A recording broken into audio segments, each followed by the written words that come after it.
Owerri, Senior Advocate of Nigeria, Vice Chancellor, University of Benin, hereby certified that I am the returning officer for the 2025 Anambra State governorship election held on the 8th day of November 2025. I also certify that the election was contested and that the winner emerged. The candidate with the highest number of votes cast and percentage have all been computed. I therefore declare that Soludo Charles Chukwuma of the APGA, I will satisfy the requirement of the law and score the highest number of votes in this election, is hereby declared the winner and returned elected.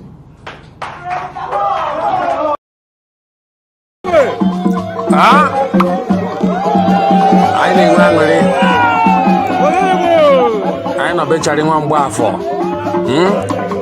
Name one when you look off on Anya. Oh, your money, man.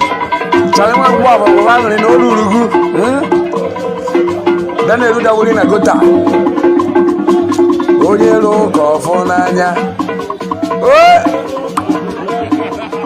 Ebe ke no kwada tawa ni Igbo ni su ofia ka ibe we wa nwere la chawa aka ni ifo ọma mere mege punu ụza nwa mgbe afọ nwe ba nwere ọdụghị izi to local government ni kwenu mmiri grego first lady of Anambra na enwere aṅụrị nwe ba aṅụrị first lady ogenede chari nwa mgbe afọ zọbi ya olurugu ọbụghị afọla na-akọ kedu aka onye wetara n'igbo ugwu bịa na-enewe egwu ndo nwa mgbe afọ laịfụ ka ọ na-eme anyị nọ laịf and direct na-enwere aṅụrị ọ dịrị izi chaanụ n'ụzọ ka anyị vidiyo ihe ọfụma chaanụ n'ụzọ nwoke kwụọ ha n'ụzọ ọgịnị nwa mgbe ọfọ mebe ihe zọrọ ya 4+4 dịrị isi.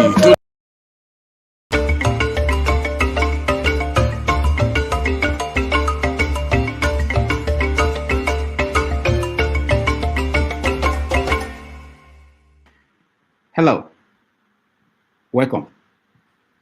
Uganda's President Yoweri Museveni has admitted that 2 Kenyan activists who came to Uganda to participate in an opposition-led protest were arrested and held in the fridge.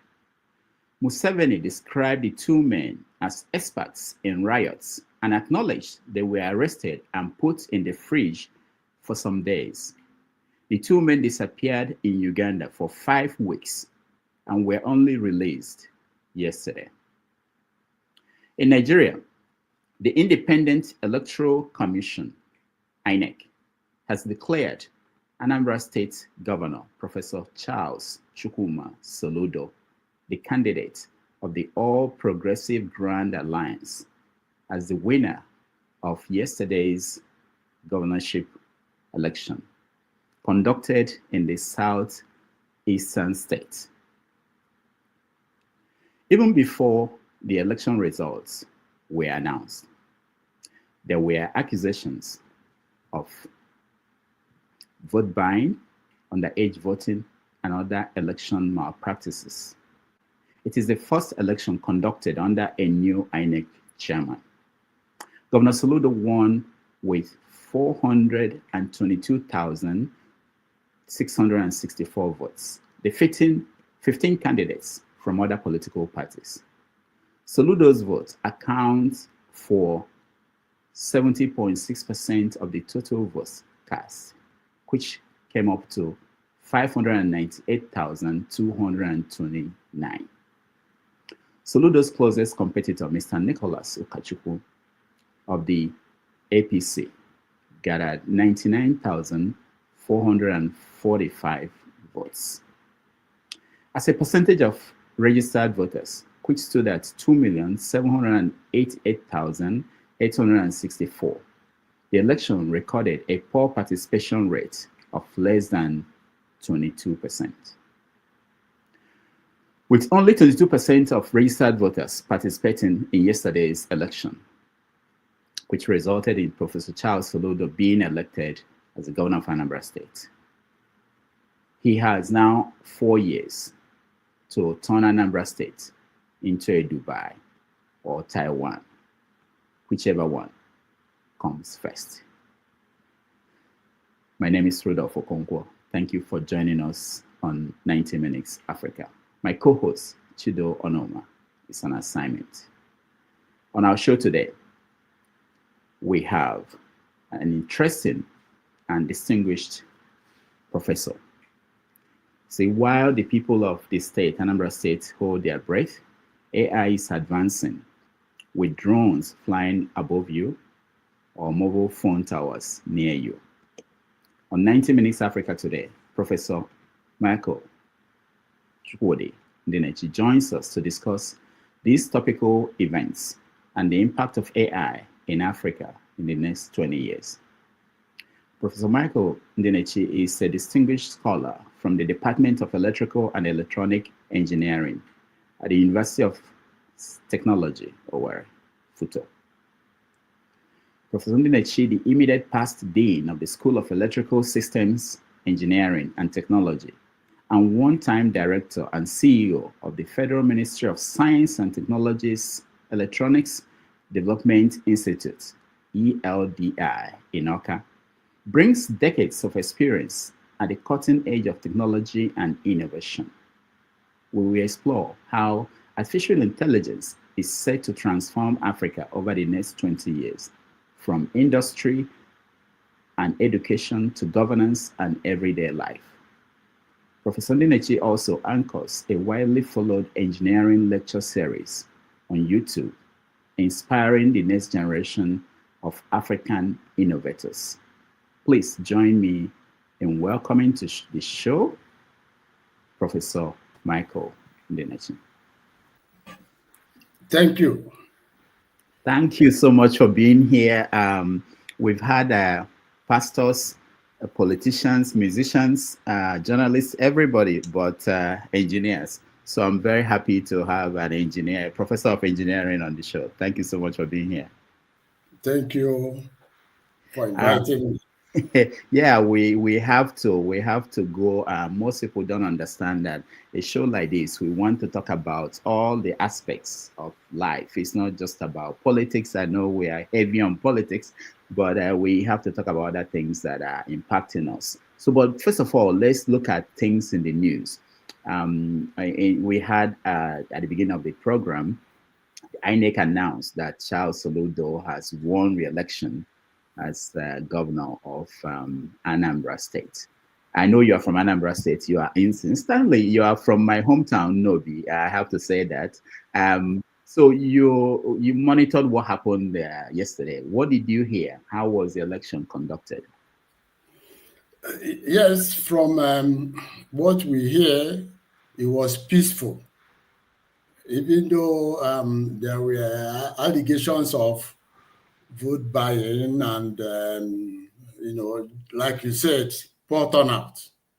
But then there was no incident of snatching of ballot boxes, manipulation of figures.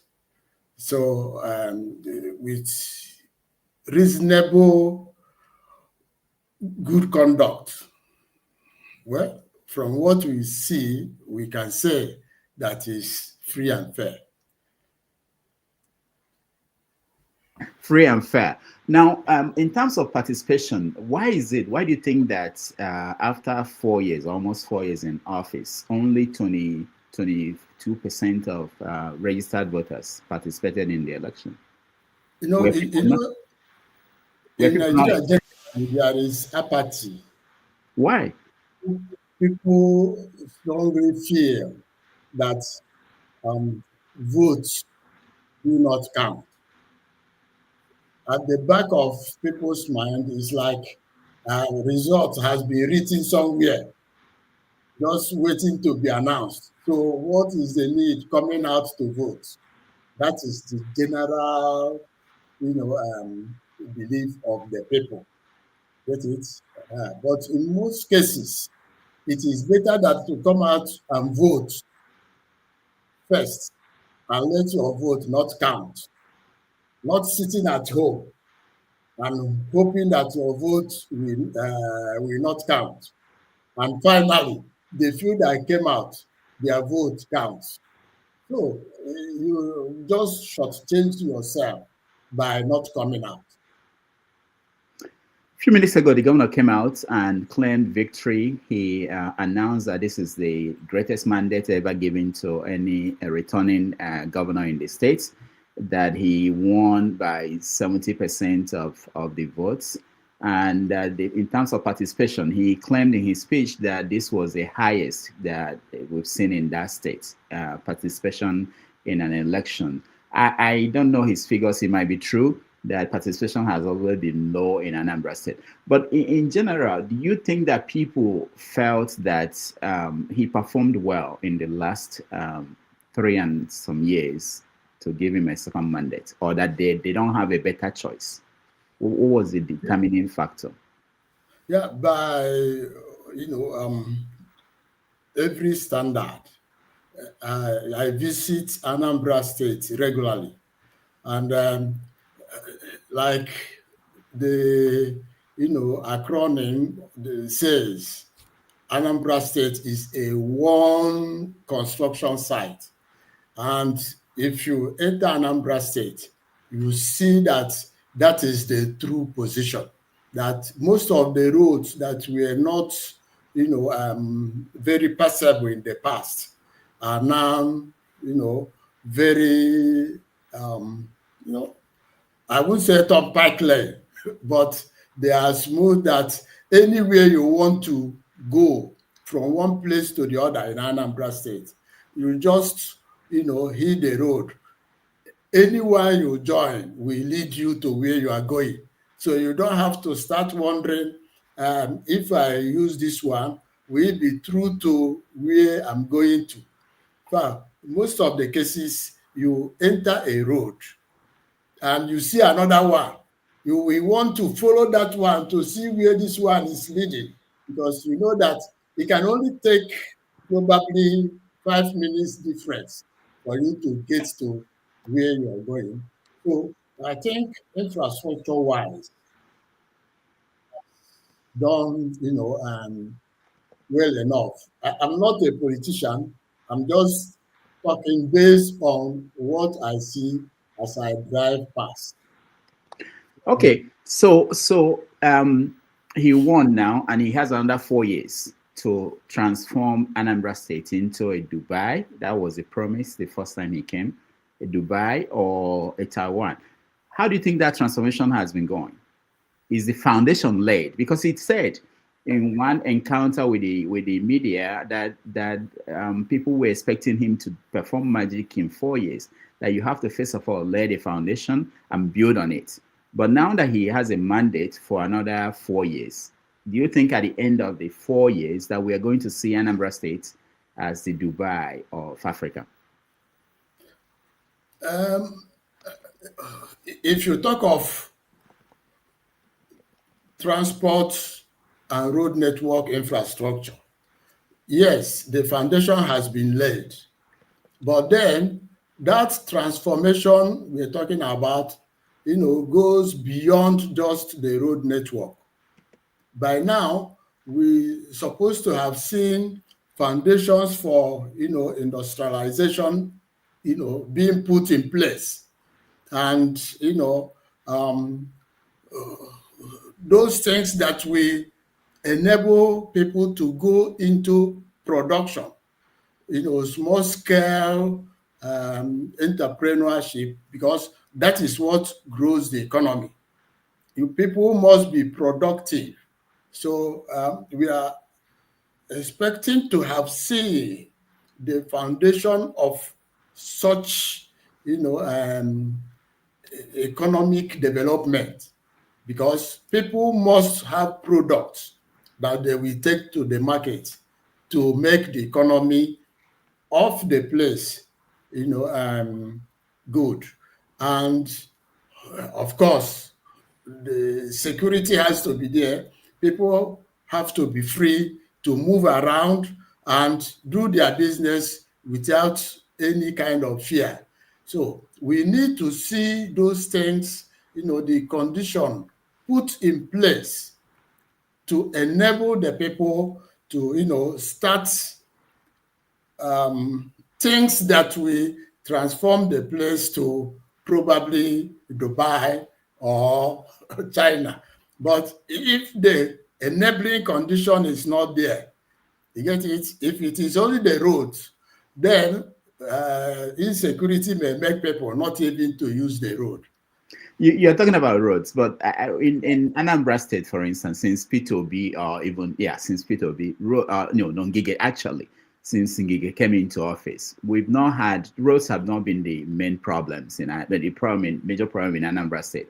The roads have been fairly good compared to other states. So this attempts that people always, when we talk about Anambra, people go to roads. We've had good roads in Anambra State, not the best in the world, but at least compared to other places. So what do you think is other than roads, what else did he do in the last 3 years that will give us the hope to believe that we are on the path to where he promised us? Okay.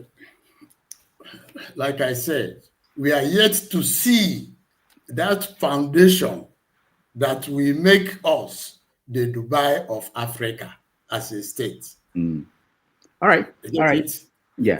We are yet to see that. Okay, let's move on to other things that are in the news before we get to the topic that we brought you here to discuss with us, which is AI and impact. The issue of Christian genocide is one that is not going away. It's been in the conversation for the past three weeks or more. What do you make of that issue? How is it playing where you are at FUTO Owerri or in the southeast?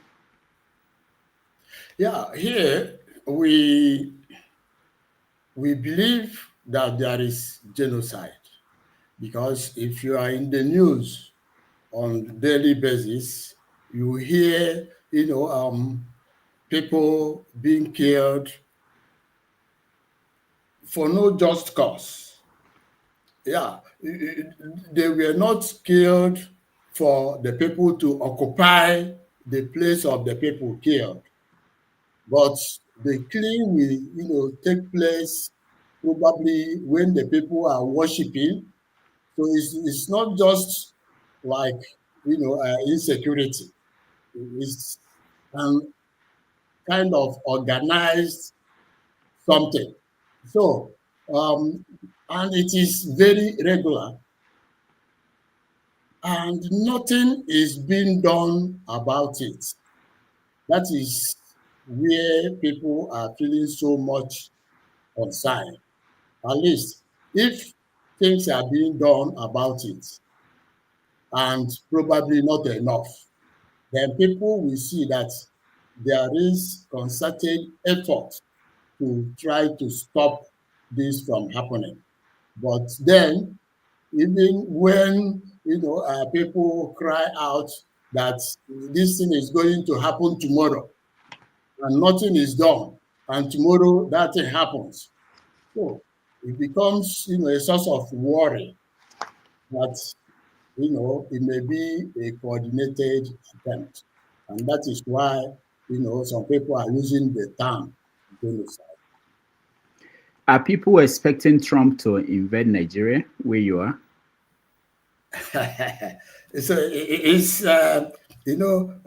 Nigerians have a way of using everything as a joke.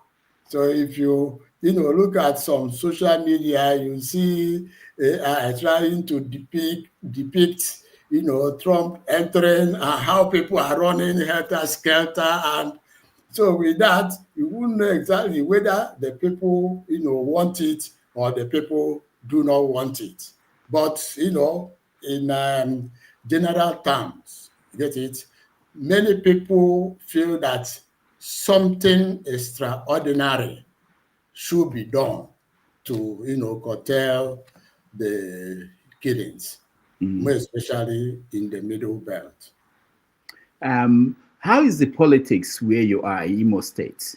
You have APC, its governor there, and he's been allied with the federal government. How is that playing out? Because we saw when Peter Mba, the governor of Enugu State, when he joined APC, the same thing with Bayelsa State. They all give the excuse or the reason being that they want to be able to work closer with the government at the center and bringing more things to their states by joining APC. Has that worked for Imo State? Yes, I would say yes, because I've stayed in Imo State for a very long time. So all this while, probably, some years past, I will not be able to compare. But between this, present government and the last two governments of the state, there is a remarkable difference in what we are experiencing. So I will say that Imo State, being an APC state, is favoring the state. Is it because in Nigeria, things are not very, smoothly. So you don't expect Imo State to, be another thing in isolation.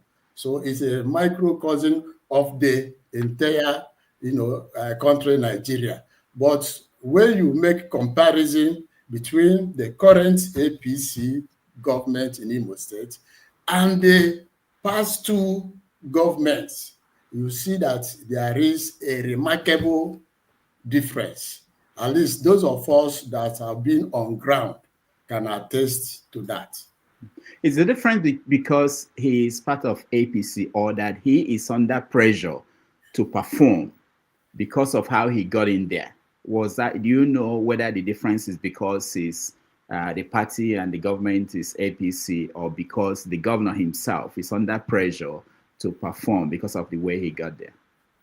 Yeah, what I can say is somebody that wants to deliver the dividend of democracy will do it irrespective of the party that brought him in, irrespective of the circumstance that brought the person in. So I feel that it is, the mindset of the team leader of the government that wants to make a difference, not necessarily because of other conditions, because there are people that have taken position based on one way or the other that didn't even give any concern about how they come in and do whatever they want to do. So I believe that it is the person in charge wanting to give the people the dividend of democracy. All right. One last thing before we go to the topic we brought you here for.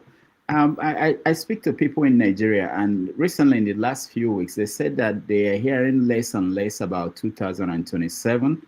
More people, especially the political class, are panicking over this idea of what will Trump do? What is this new political arrangement where people are actually reporting Nigeria to the international community? And I want to know, do you get a sense that that's what's going on? Are we seeing more? Are people still moving straight, talking about 2027? Or have they paused to deal with insecurity, for instance, in Nigeria?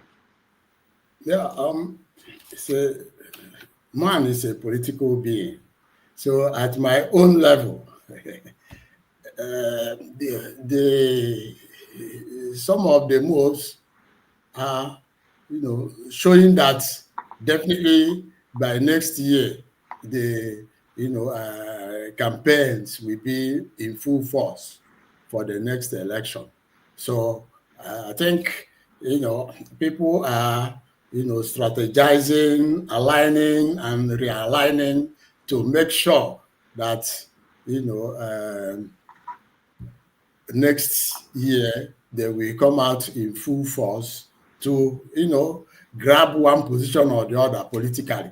So they are doing that, but probably because of the, economic, situation in the country, they have not started throwing, enabling conditions around. When I say that, I guess you understand what I'm, saying. So by next year, we expect to see that in full force, against 2027. All right. So, there's aligning and realigning going on. All right. Thank you so much. We will now go into why we had you booked to come on this program to talk to us about AI. Just a minute. Okay.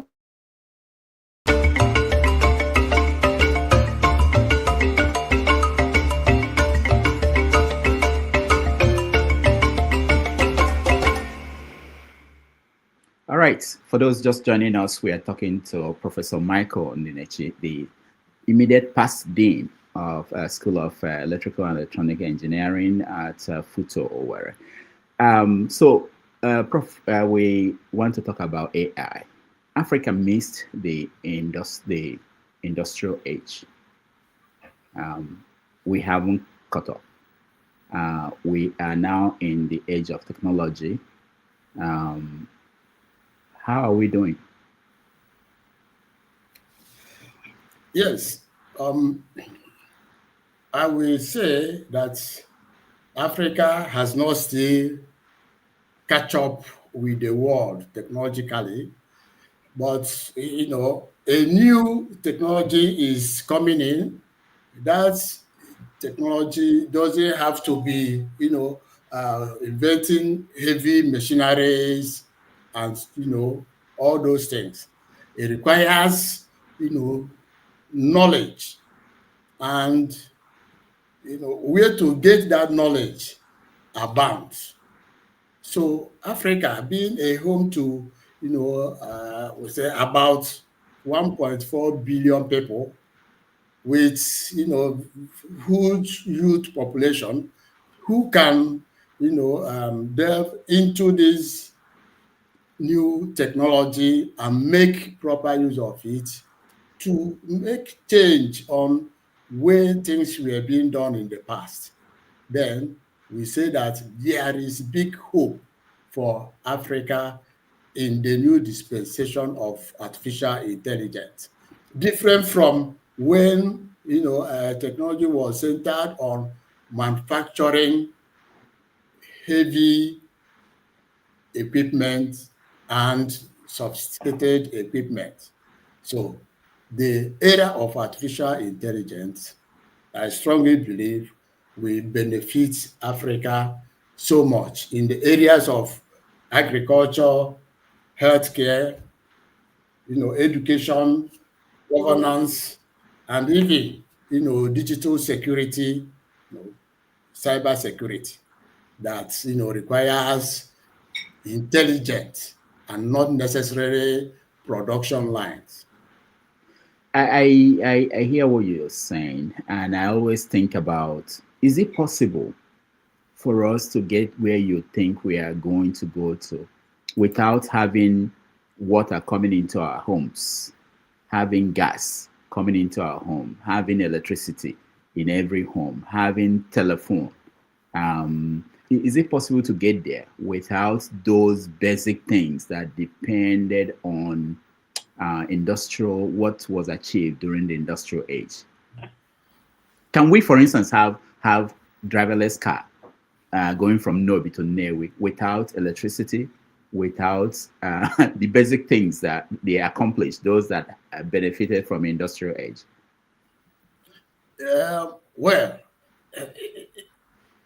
if we look at it this way, in developed economies, this artificial intelligence will, displace jobs. But in Africa, this artificial intelligence will create jobs because, like, the example you gave, get it?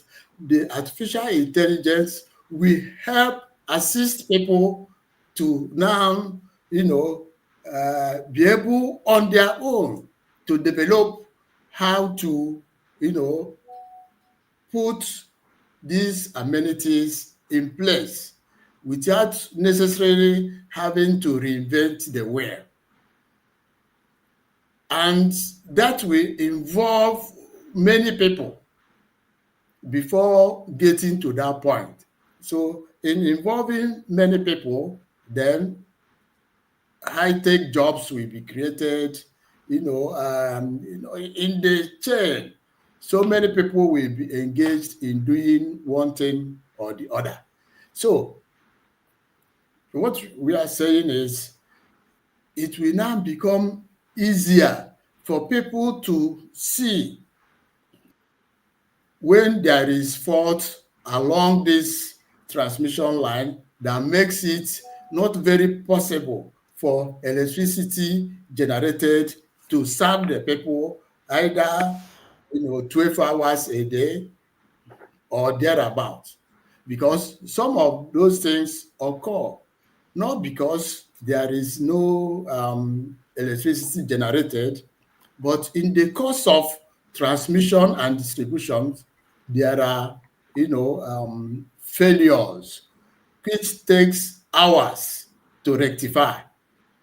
Now, with this new technology and people work hard, they will be able to identify these failures within seconds, put them back in order. So you see, if you now have a driverless car moving from one point to the other, immediately there is a hitch. This will help to know exactly where the hitch is, rectify it, and probably just a few minutes delay, the process continues again. So it is going to really be of big assistance to get this. The world is a global village. What is happening in Western world can easily happen here, but the human aspect of making that happen is the burn here that gets people back. That maybe when something happens, it will take 2-3 days to fix it. When in actual sense, with artificial intelligence, it can be fixed within 5 minutes. Mm. Now, in America here, or most parts of the world, we can point at universities that are centers for development in AI and new technologies. In Nigeria, what universities are leading and what are they doing? Yeah, you see, AI, like I said, does not require the invention of the wheel. AI is, it's like a tool available universally. So somebody has developed that tool, so it is just for you to get into it and make use of that tool to achieve what you want. So in Nigeria, for now, there are no universities or institutions dedicated to be center of study of artificial intelligence. But the curriculum has incorporated across board those causes that lead to development of artificial intelligence. Because for Africa to be an active player, there must be AI by Africans for Africa. We won't have to depend solely on the ones developed by the Western world or developed economies. So we see that in Africans being part of this development of AI by Africans for Africa, then a lot of jobs will be created. For instance, in agriculture, countries like Kenya, South Africa, even in Nigeria, have started automating farming using locally developed artificial intelligence. And of course, you know what it will lead to? Higher yields. So there will be more products or farm products out. Then when we have more, you see people going into what we call post-harvest technology. That is how to preserve these things and probably ship it outside the country, outside the continent before they get spoiled, and how to handle them so that they do not get spoiled. Let me give an instance. We see that garri comes from China to Nigeria, for instance. It takes some days, but if you fry garri in Nigeria, within that number of days, it will get spoiled. So somebody is doing something to preserve that garri that it stays a long time before getting bad. In South Africa, for instance, most of the apple people eat also come from South Africa.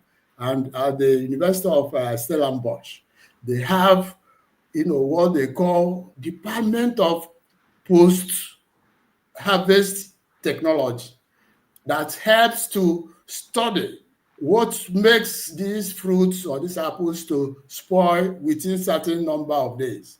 So they take care of it so that when they ship it from South Africa to Nigeria, even if it stays close to 1 month on the road, it doesn't get spoiled.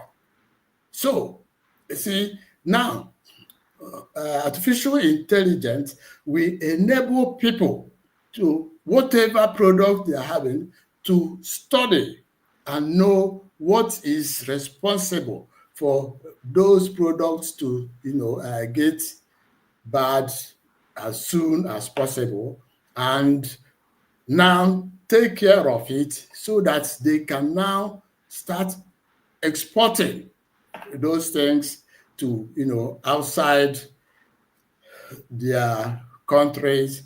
And when they do that, of course, it becomes improved economy, improved life, standard of living for the people. So this will be done without having to have, large equipment.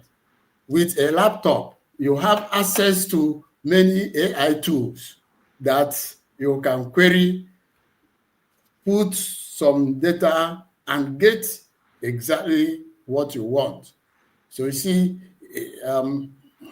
it doesn't require so much of production line for you to get result. So we are feeling that the enormous number of youths in Africa should be able to leverage on this AI to help the continent grow, not just using it to do animation in TikTok and Facebook and get monetized. That is not what we are talking about. But you see, the youths are venturing more into that. And we feel that government should, come in to provide direction African governments should come in to provide directions so that we don't, waste our time as a continent using this for Facebook and TikTok and make money for some people. Before we know it, we come back to square one to lag behind and probably blame some other people for our not working hard. Now, we're talking about Africa and AI. There are data centers that are being built in South Africa, in Kenya, and I don't know whether it's happening in Nigeria. And if it's happening in Nigeria, where do we have the electricity to support such construction? Because when you think about AI, you need a lot of computing power. And when we don't have the basic ingredients, power, how do we participate? In the last scale, I'm not talking about the ones we do with apps that are developed somewhere, or apps that are the information are stored somewhere else. What are we doing indigenous in Nigeria and Africa? Because all the big corporations are coming to Africa, trying to find a conducive environment where they can invest in data centers and all the structures they need for their AI. Okay, let me correct an impression. Energy problem in Nigeria is, largely being solved. There is one government, introduced, which they call energizing education. For instance, in my university, just commissioned 9 megawatt solar hybrid plant. So that will give us, or has started giving the university 24-hour power supply. You get it? So we cannot, as a university now, say that energy is setting us back. Where I live, we also have average of 20 hours of light a day. So, is it the national grid or outside the national grid?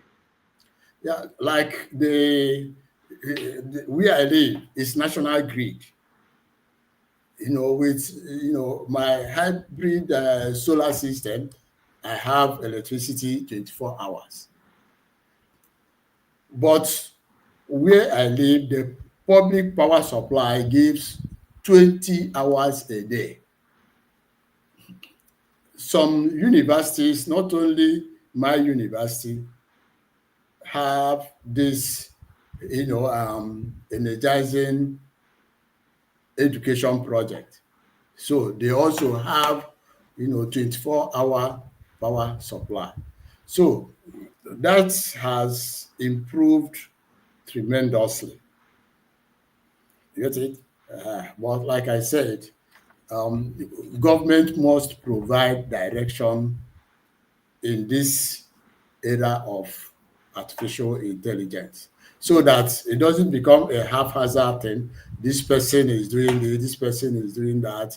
It has to be coordinated. So what in research and development, what are the things that are going on in that field in Nigeria? Or start from your university. Are you in your department or your school of engineering doing research work in AI?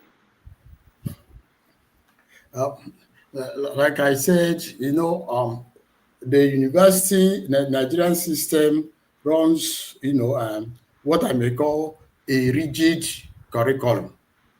For instance, there is this new curriculum called CC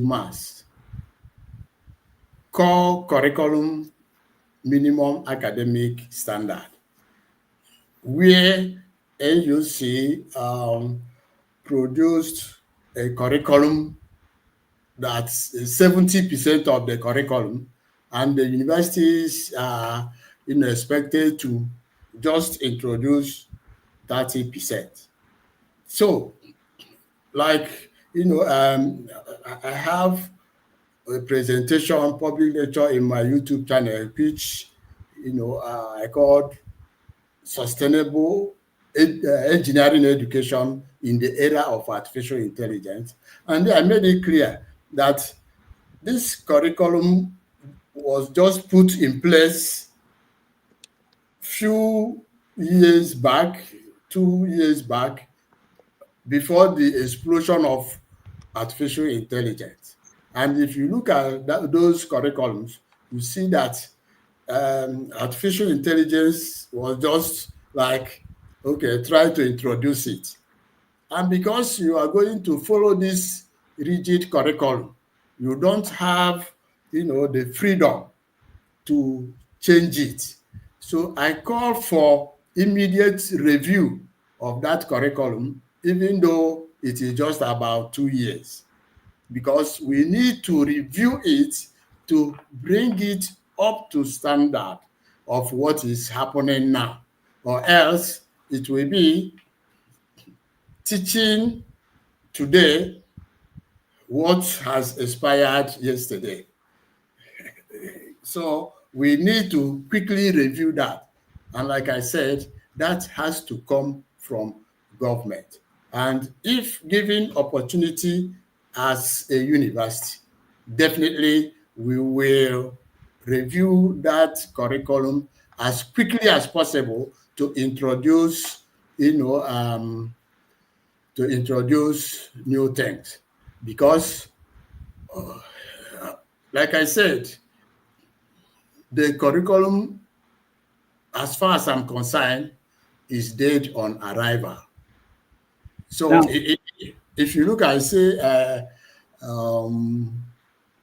now you are talking about if the university, they have to let the university.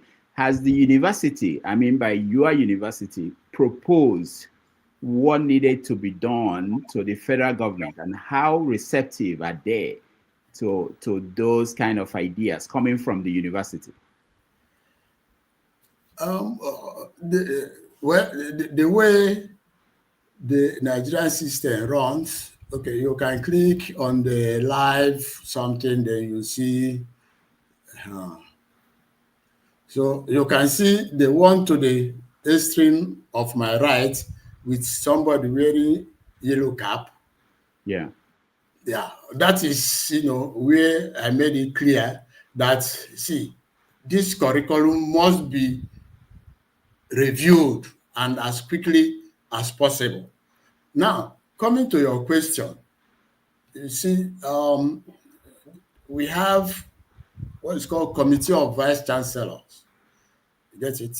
So probably the Vice Chancellors in that forum will bring this to the notice of government, because we have the National Universities Commission that is responsible for drafting, the curriculum. So we expect them to, see the trend, engage experts, so that this will be done quickly. So for individuals to propose, they have to go through their, vice chancellors, through the authorities before getting that. But for us, is for us to, at my own level, is to, make these public lectures where I will make this known and give reasons why it should be done, and expecting that the authorities will, listen to it and see reason why to do otherwise. Okay, so I wanted to know the amount of, I asked you about the amount of research going on at the universities in Nigeria. Do you have an idea of the budget? Let's start with the budget, even if we don't specify the particular research going on. How much money is kept aside for research at the university level? Yeah, I may not have that figure, but what happens is Nigerian government have what they call National Research Fund, where people, drop proposals, and they set up a body to consider proposals and approve those proposals. But then it comes a bit late. For instance, people that won those research grants in 2022 or 2023, may be yet to get the enabling fund to kickstart. So by the time they get the fund, they are already 2 years behind, the proposal they made. So you see, it is not very encouraging. So if you look at,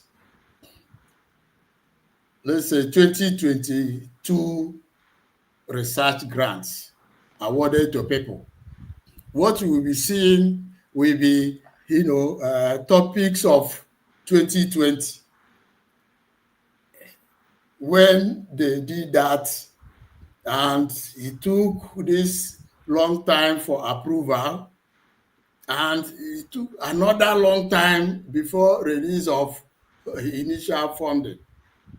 So by the time you go to start the research, you are already about 4-5 years behind. So when people are talking of today's research, you are talking of 2020 research. So it's not helping matter at all.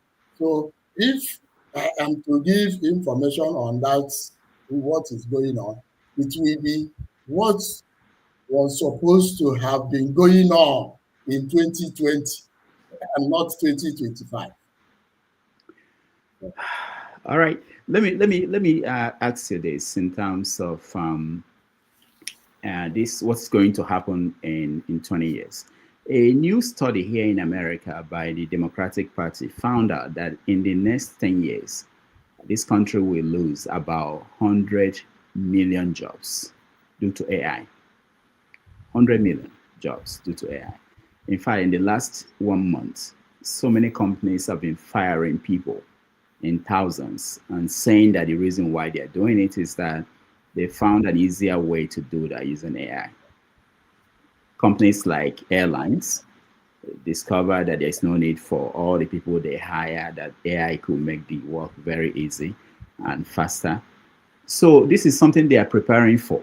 If you think about this, we're a country of 300 million people, 330 million people could potentially lose 100 million jobs in 10 years. What are the thinking in Nigeria? Will such a thing happen in Nigeria? Where will people go to? What kind of profession will people go to if AI should have that kind of impact in Africa or Nigeria? Okay. My own, view about this is that the way AI is impacting people in the developed world for now is not the way it is impacting people in Africa.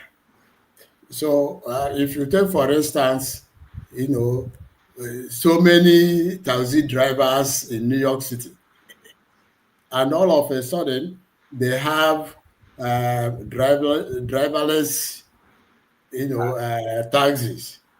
So those people automatically lose their jobs. That is not going to happen in Africa. Why? In the next. Why won't it happen? Why would it happen? For instance, in South Africa, in Kenya, where they have electricity, why won't they have driverless cars? They may not have, even the discipline for the, driverless taxis to operate. Because you see, when we say developed world, it is part of the mind of the people. So in those places you mentioned, they may have electricity and roads, but the attitude of people may not make it to work the way it should work. So in Africa, we are not going to see that massive loss of jobs. Rather, my own thinking is that initially more jobs will be created. And people now that didn't move with time will be the ones AI will take their jobs. People that are moving with time, AI will provide them jobs. Take, for instance, I can now stay in my home and use AI. Let me use the funny side of it.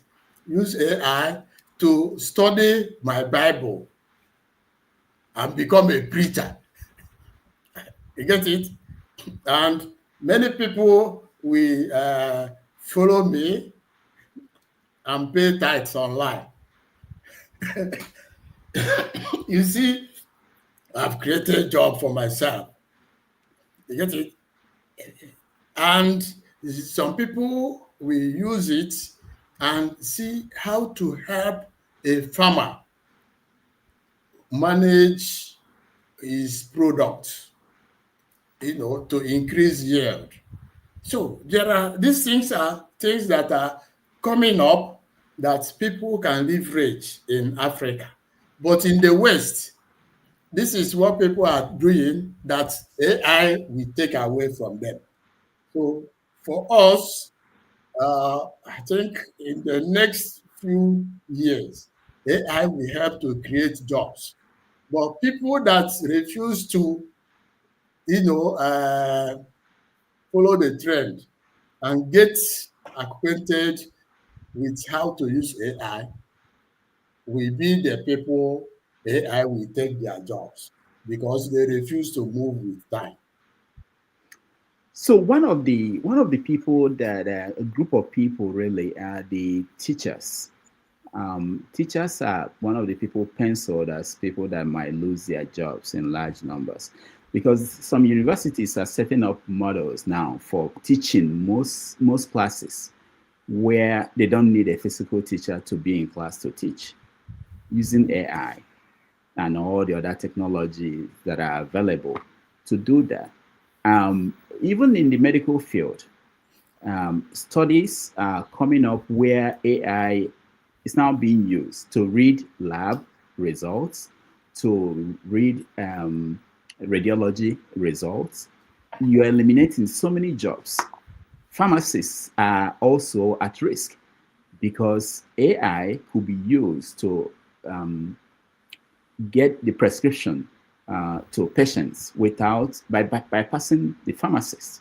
So this is something that is big, and I was wondering whether Africans are really thinking about that, because when it comes, just like it doesn't have respect for territories. You can't really, like we talked about cell phone, for instance. People will give credit. They said Obasanjo brought cell phone to Nigeria. I said, no, it's not Obasanjo.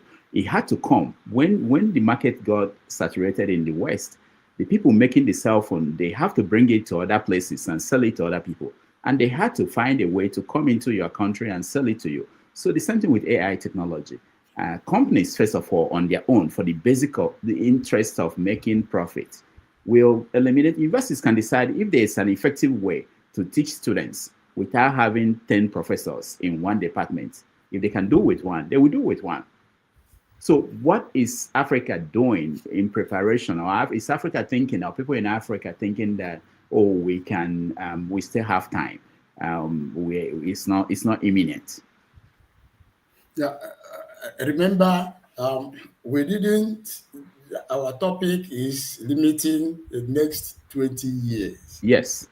So You see, within that time, the AI will start by creating jobs and gets to, a peak and, comes down to start now impacting jobs. Because in developed world, it started by having so many people, even developers, even engaging people from Africa to work at home to help them build up this database of artificial intelligence. By then, you hear people saying, I work from home, I work from Africa, I earn in dollars. You get it? Until it gets to the peak and it starts displacing people. So in Africa, we are at the point going up that it will help people. But we get to the point where it will start displacing people. So we are now saying that people, individuals, must latch into this to remain relevant when it comes down. If they don't, those people that didn't will be left behind.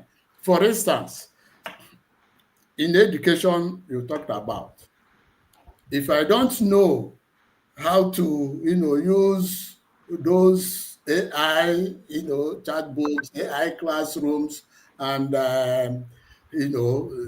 things like ChatGPT, time will come when it will be only people that can assist students to come up with knowing how to give instructions to those AI tools to get what they want. Then people that didn't develop themselves will be displaced. So few that will remain will be the ones that are relevant. That is why we are saying that everybody must key in now that AI will replace people that didn't key in now. Let me ask. Now make use of AI. Let me ask you: is there somewhere in our hometown, Nobi, where somebody is learning coding today? Is anybody anywhere in Nobi learning coding? Yeah, I won't say Nubians are not learning. No, it's an example of a town, But, a small town. Having, there, I will say I am not aware of anyone. I visit home regularly, so I am not aware of anyone. If you have a nephew or a niece who is interested in going to the university, what will you tell them to study now?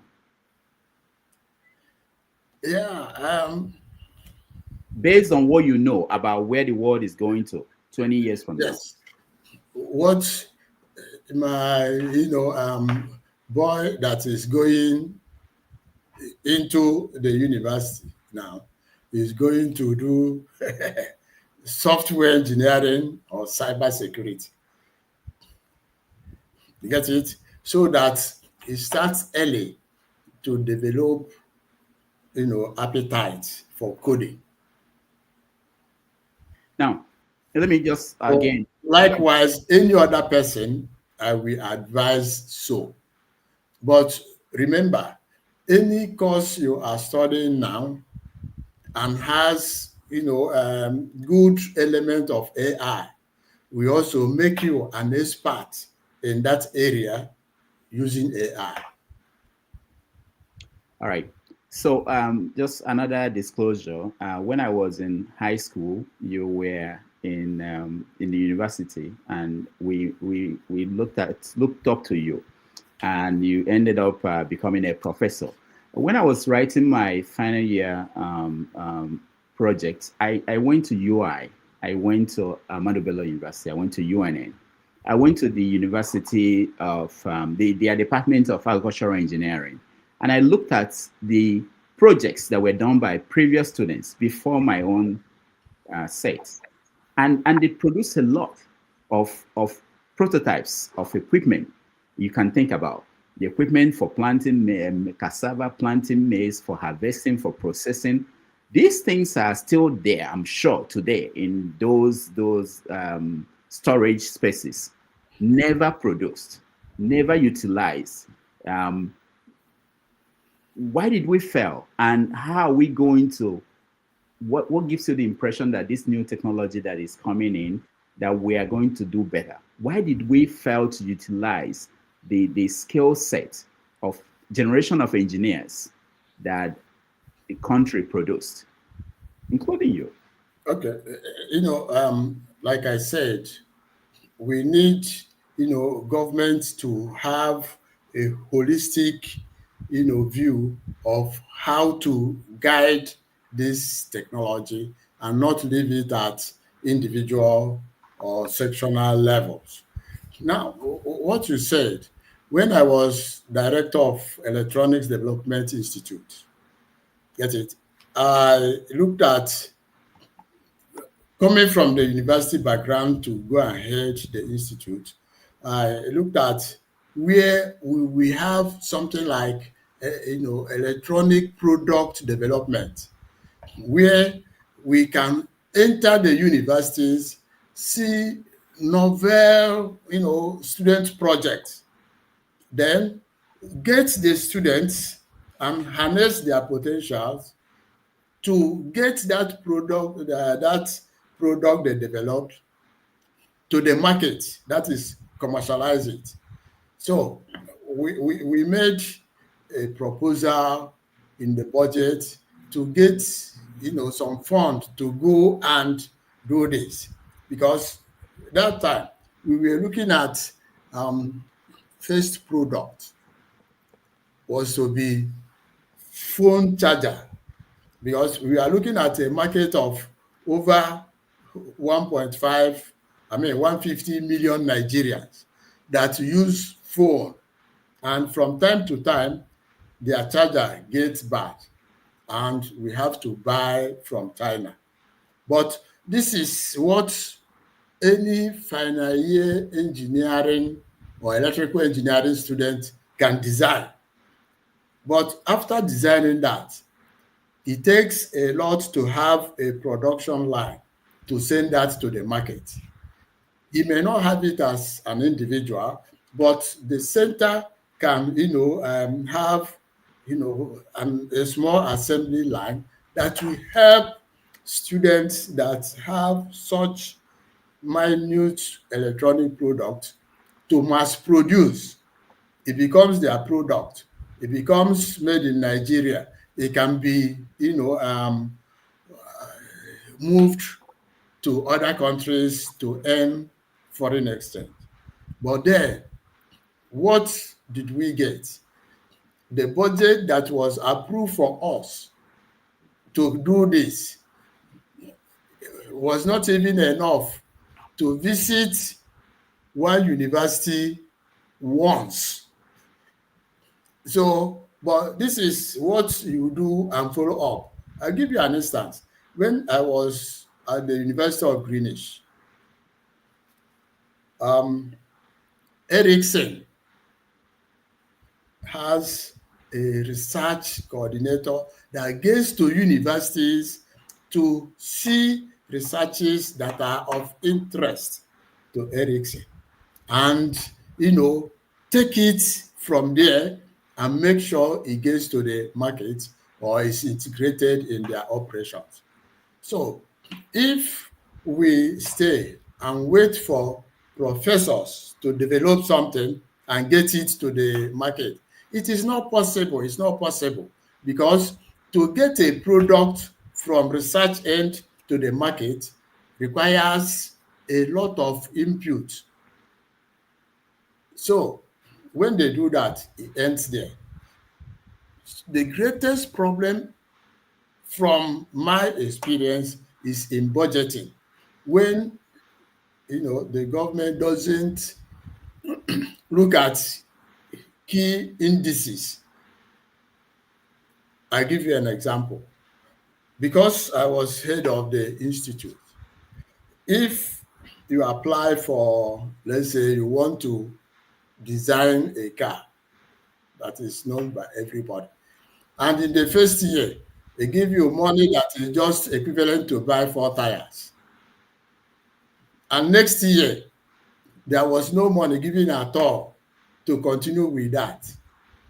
In the next 2 other years, that person with that idea of developing a car is gone. The next person is having idea of developing a keke. So even the money government put in to initial money that is just enough to buy the 4 tires of the car will become a waste. So, but if the budgeting is taking, okay, this year, this money given to you is equivalent to get 4 tires, and you got 4 tires. So next year, do we give you money equivalent to get an engine? You continue like that until that project comes to a logical conclusion. But government will invest money this year, next year they forget all about that. That is also what happens in the university system, because this state fund research grant I'm talking about, if you get it and after 2-3 years, they start releasing money to you for the next 2 years. Then after that 2 years, it's the same. I think government should look at it and say, okay, this work stopped here. How do we continue to get it to a logical conclusion? And probably giving a further, after analyzing, giving a further grant to make sure that it gets to that point. For instance, I want to, give this real life. When I know a group that got a grant, by the time they, made a proposal, a laptop was 300 and something thousand. By the time the first fund was released, the laptop was 1.2 million. So how do you think they can get that laptop? Assuming they have 2, they needed 2 to work.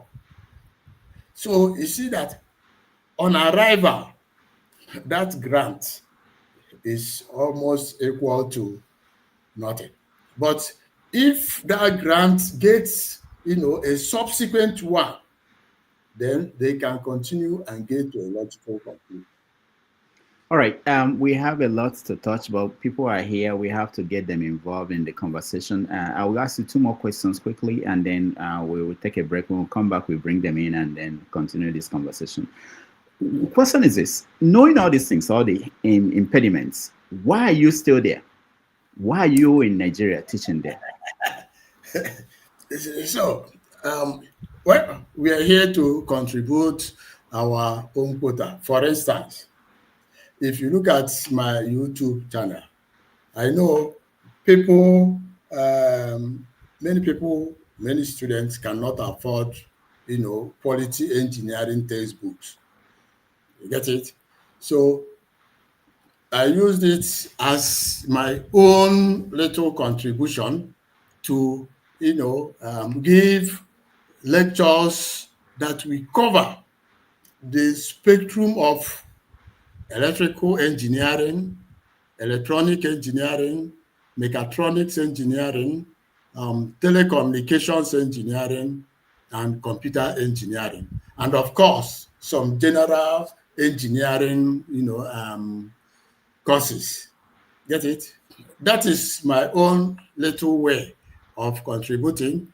You see, at my old age, I'm an Igbo man. In Igbo parlance, it says that, you don't learn how to do left hand at old age. You get it? So we have to, stay here and continue to contribute until we, get out. Like one of my lectures there, I'm also trying to, educate people at my age on what they will start now that we take them after retirement to remain relevant. Get it? So that is, what it is. And we have to stay and continue to talk. Like, I made that of sustainable education, engineering education, telling the people concerned that we do not have enough course content in this thing that is going to shape the future of our young ones and the future of our country. So that is, my little contribution staying here. Um, there is a book, a new book that was published last month. I wanted to show it, but I don't have it. I will show it before the end of the program. The book was talking about the difference in the structure of governance between China and America. And it was talking about in America, you have lawyers running the country. And it's difficult for America in this time to do some projects, pursue some projects because of all the legal entanglements. But in China, you have engineers running the country, and that's why they're able to produce. They are methodical in their thinking. They're about production and quality production. What do you think is the problem with Nigeria in terms of uh, relationship between the government and like research institutes and engineering? I'll give you one example, personal example. When I was at FUTA Akure, we had a governor of Ondo State that was an engineer in the military, and he gave us the project to design a water hyacinth harvester, and it was given to my university. And over two classes, my own class designed the machine. The next class following us built it, and they actually deployed it to harvest water hyacinth. Why is it that Nigeria, we don't have people in government who understand these things and they're able to harness the knowledge base that we have? Yeah. Like I said earlier when we talked about Imo State, I made it clear that what happens is the function of the mindset of the team leader.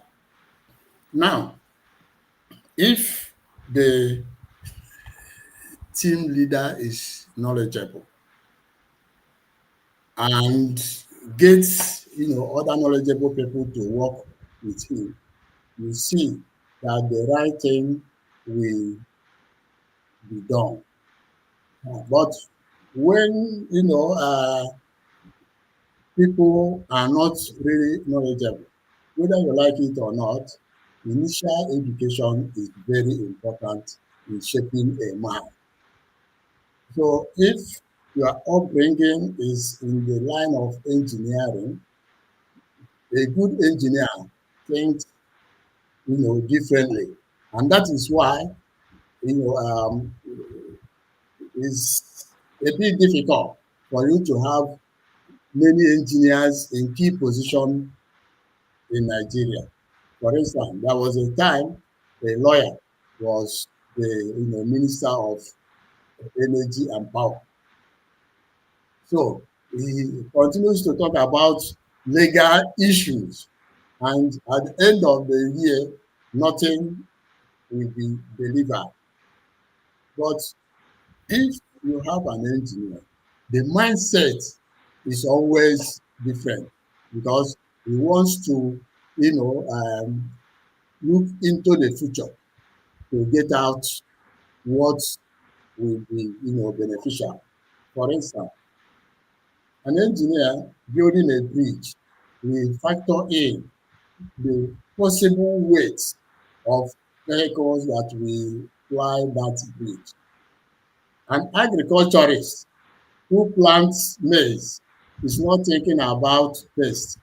It is only when he goes to the farm and sees a pest, say, how do we tackle this pest?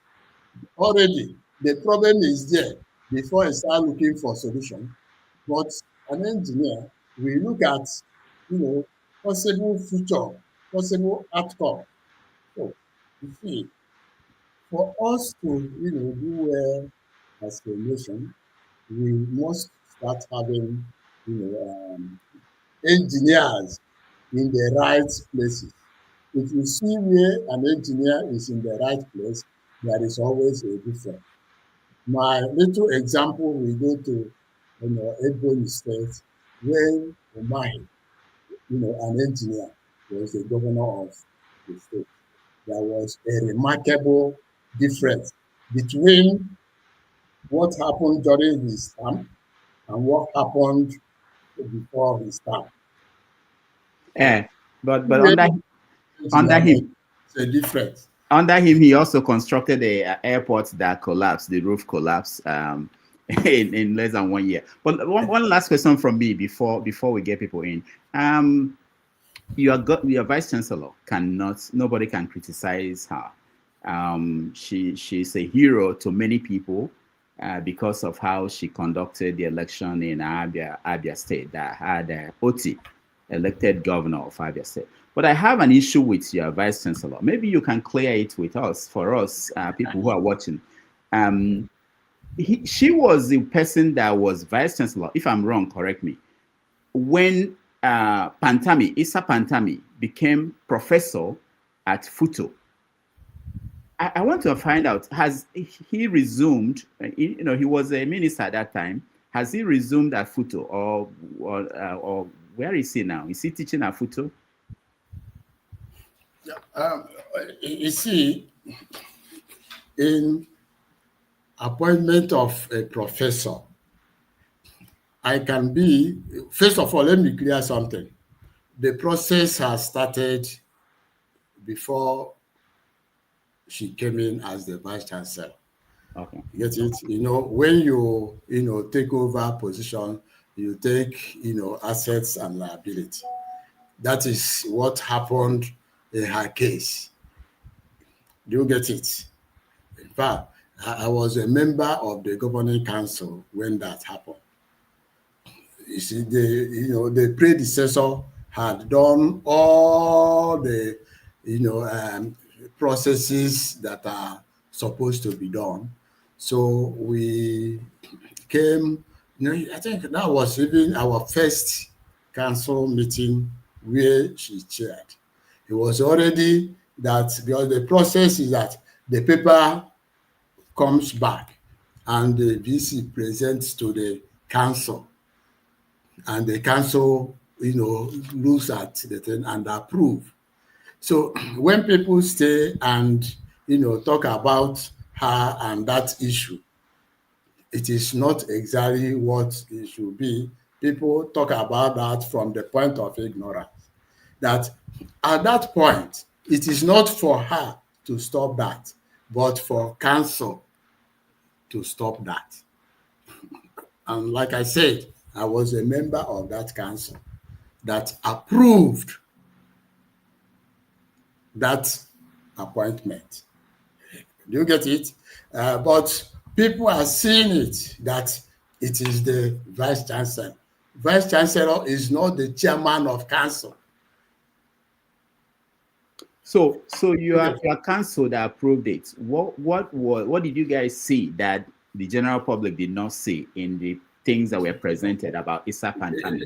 That's what I'm saying. The appointment of a professor takes a process. You get it? You cannot come at the last process and stop that. So the council had no power. The council had no power to stop it.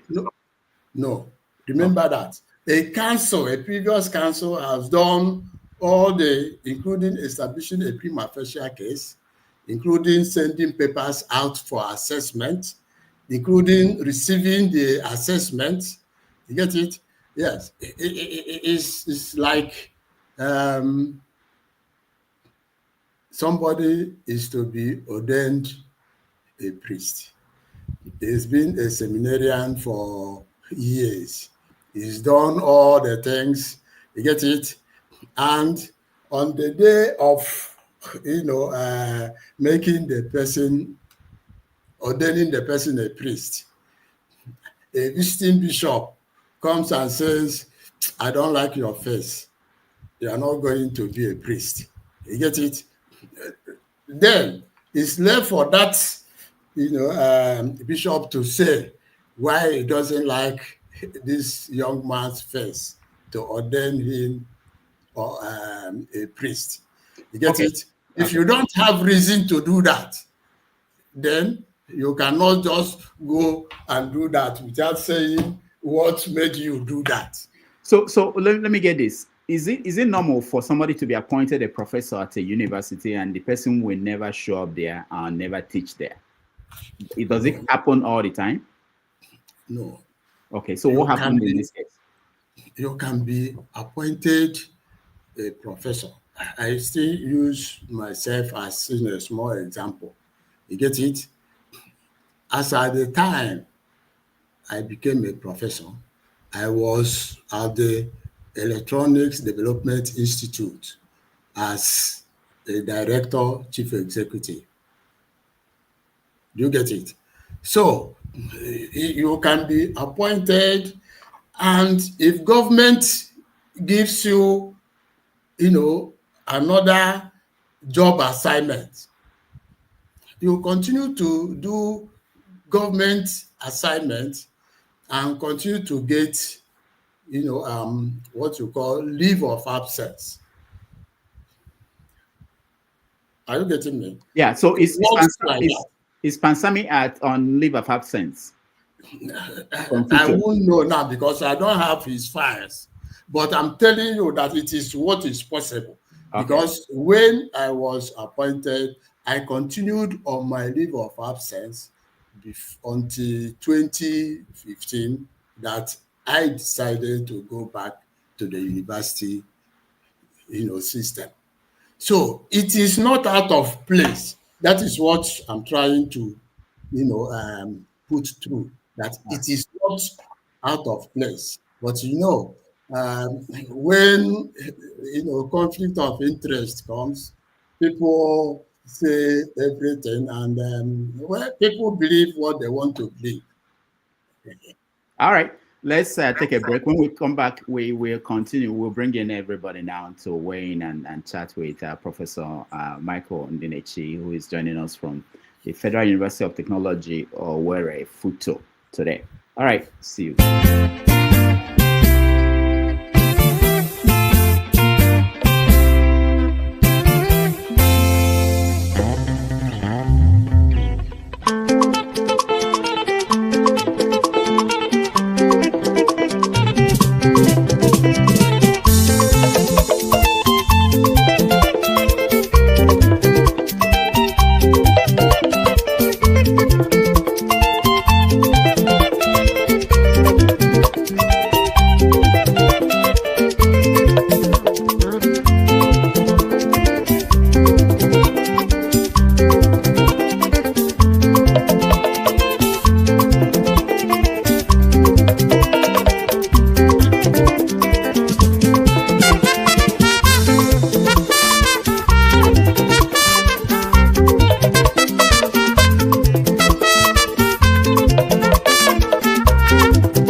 right, welcome back, everybody. Thank you so much for staying here, hanging in with us. We appreciate all of you. Just a programming notes. Next Sunday, we are going to welcome to the show Pastor Ezekiel Dachoma of Plateau State. You guys know him. He's the person making the case that there is genocide going on in Nigeria. So he will join us here on Sunday and next week for an interesting conversation. Yeah, so welcome back to our conversation with Professor Michael Ndinechi, who is joining us from FUTO, Owerri. So at this point, I'll bring in our people who are here to get involved in this conversation. If you want to join us, please turn on your camera. I see so many people in back end, but their cameras are off. If you turn on your camera, we'll bring you on. So I'll give you a chance to either ask a question or make a comment, make it brief so that we can get to so many people as much as we can. So let me start with you, Ikolola. Welcome to the show. Thank you very much, Dr. Rudolph. And thank you for coming in. Professor, he's a professor, Yes. Ndinechi Michael. Oh, good to see you. Right. I don't have a question per se, but I have an observation which I think I would like you to weigh in into. You know, most of the things we see today in AI actually, from my studies, actually started in the 70s. You know, they started with this idea that someday it's called machine learning, that machines will be able to understand things we humans do. But within that 70, in the 70s to now, they've come a long way that it's something we can see work. So also in the year 2000, we had this computer bubble that the computers were going to do this, the computers were going to do that, and it was professionals ramping up their profession so they can make a lot of kill from it. But it came out to be a bubble. Do you at any point think this is professionals in artificial intelligence ramping up their profession so they can make a lot of money out of it before everybody knows they are being played? And even if they are being honest that AI will be able to do that, AI will be able to do this, AI will be able to go whatever it wants in the next 10, 20 years, do you ever think Africans would just be consumers and not be part of the creation, judging by the fact that this idea started in the 70s? So if Africans are just learning about it now, they're late already. All right. Thank you, Ikolola. Go ahead, Professor Michael Ndinechi. Okay. Yes. When we were, students, what we were hearing is, experts, systems, decision trees, and, we see artificial intelligence as something that is very far.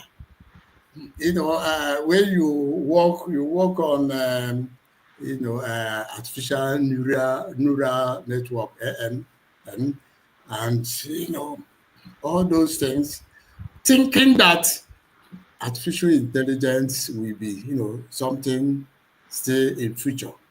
Then we came to fuzzy logic, and so we have come to this point. And what we are saying is we want, a bigger look at it, coordinated by various governments, so that we don't end up continuing to be consumers, so that we will have artificial intelligence by Africans for Africa. It may take a while. That is why, in my, presentation, I made it clear that we will first get up to a point before it starts displacing jobs. Because if we are to have our own, mindset of artificial intelligence, we will see that even though it took the other people from the 70s to get to this point, we are not expected to take that long to get to where we should be. But it needs to be coordinated, and not when I say I'll be doing my own thing about artificial intelligence and another person will be doing his own thing. No, it has to be a coordinated research to come up with how Africa will leverage on the tools that are already there to have our own set of artificial intelligence. If we don't do quick, in the next few years, we become a dumping ground. And by the time we start using it without knowing how it come about, it becomes difficult for us to develop an indigenous artificial intelligence and its applications. All right, thank you, Kolola. Let's go to another person. If we have chance, we'll come back to you for a second question, okay? All right, let's go to Chibo Ndinechi, which it looks like you are related. All right, Chibo, go ahead. Welcome to the show. Unmute yourself, Chibo. Oh, Chibo is not, it's frozen. It doesn't seem his network is... I also know that he's in Nigeria. So, all right, let's keep him and go to somebody else maybe next time if he comes back. Femi, welcome to the show. You're next. Yeah. Good morning, Professor. I was wondering if you are aware of as many of the orbs that you have scattered around the various states in Nigeria, and to Onitsha, to Jos, to Lagos. Whatever the case, my own worry has always been about, especially in recent decades, how we approach education and knowledge in Nigeria. I just feel, for the most part, whether AI or just generally speaking, that a lot of Nigerians just go to school, they're unemployable, and it's not as much as unemployment being the case. Now, with respect to AI, where my question now comes in is, I know you've spoken well about how it may not necessarily be catching up with job availability in Nigeria, which I slightly disagree with, because I'm very aware. I'm in constant touch with quite a number of establishments and people in Nigeria, starting from the telecommunications firm, where they're beginning to replace even call centers within the likes of MTN with built up AI data sets per adventure, even though it might be built on top of what other LLMs that were coming from other parts.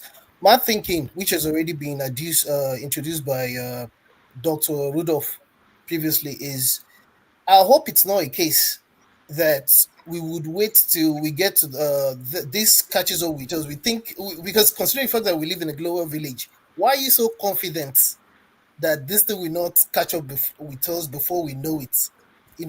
Especially when you tie it to the fact that it didn't take us that long to catch up with the likes of the rest of the world when what's it called? Telecommunications came to Nigeria. Yes, for every new technology, there must be, people that will be affected adversely.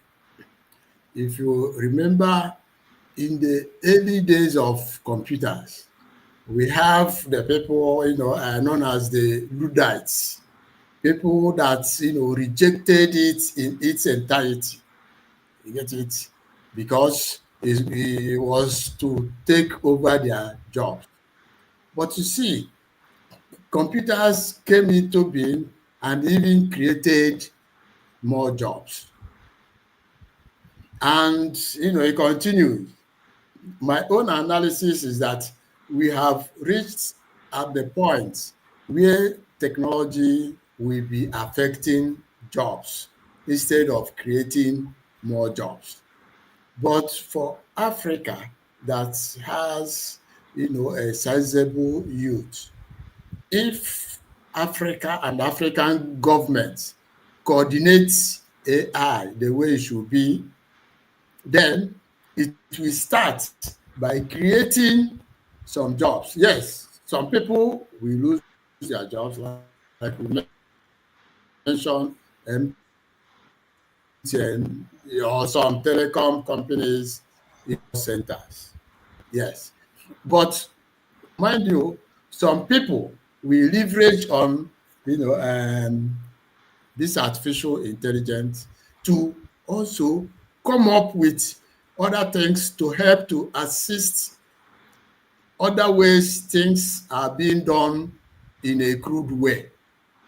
So it is a question of people developing their knowledge base, being guided to develop a knowledge base to tackle real life problems, which for now, many of them are still being done in a crude way.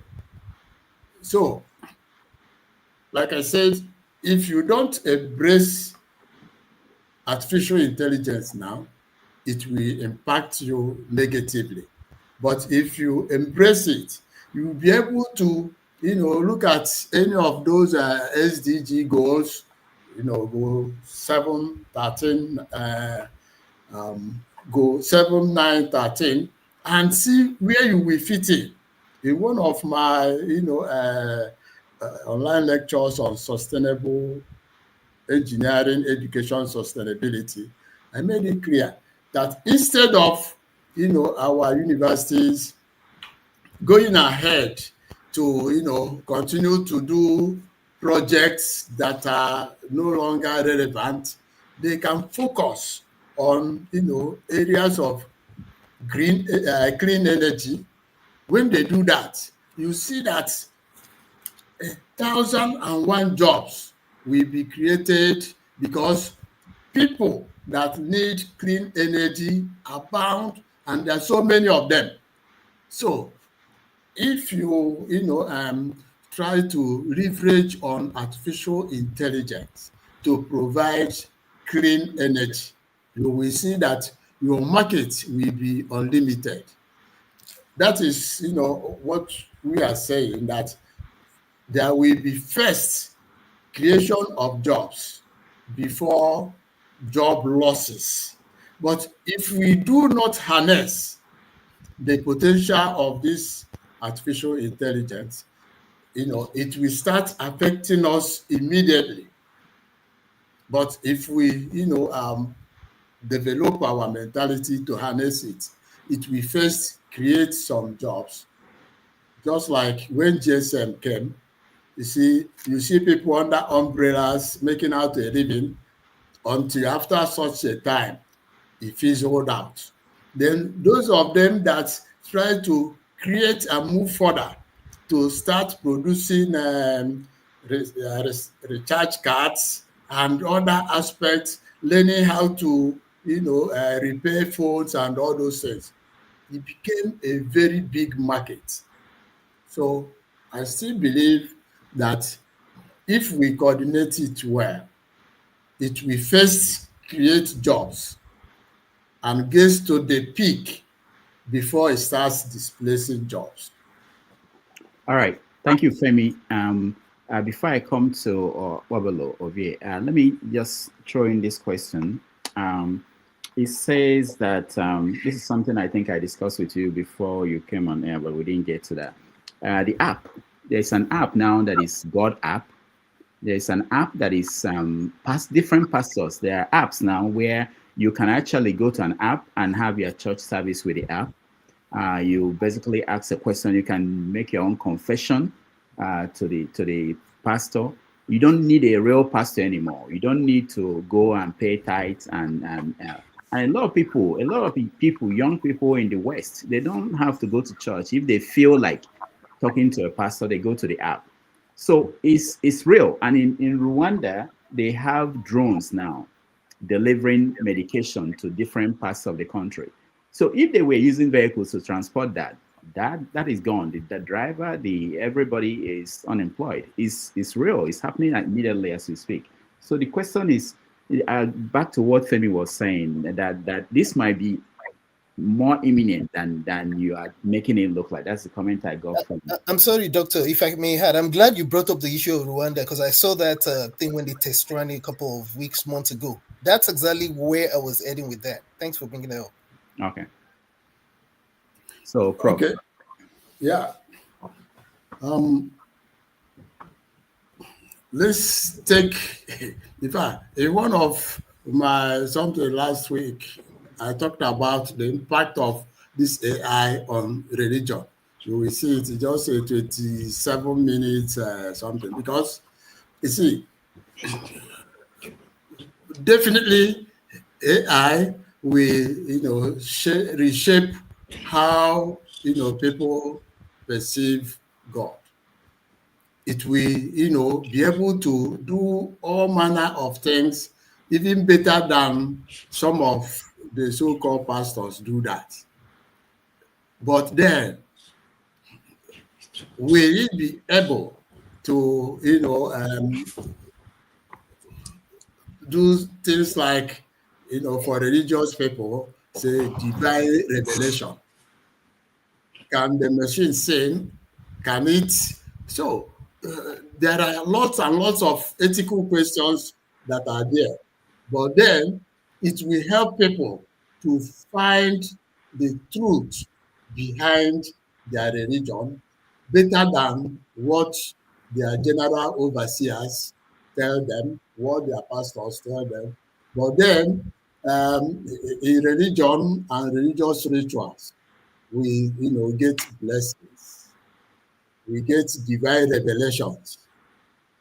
With these machines, less people.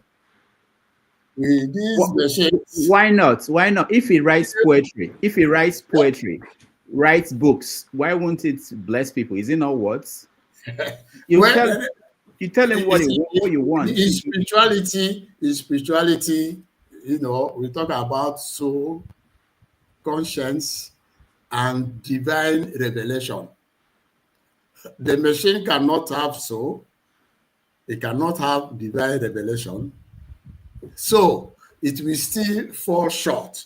But then, many people, depending on your belief, definitely, many people will rely on this artificial intelligence to, get all their spiritual satisfaction.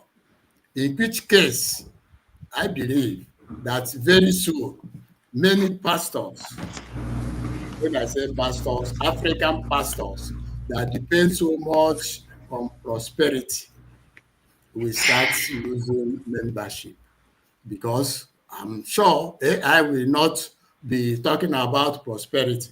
But one thing is very important. Remember what AI is machines that try to learn, think, and act autonomously based on data. So the ethical question comes: if I give my machine a fraudulent data to preach the wrong aspects of my religion, who takes the blame? Is it me that feed the data, or the machine that used the data to probably preach what is out of what it should be? So it becomes, who certifies the true interpretation? Is it the human being or the machine? So it's not here nor there. We'll expand on that when I get the chance. But let me get Ovie to weigh in. Ovie, Obolo, you are next.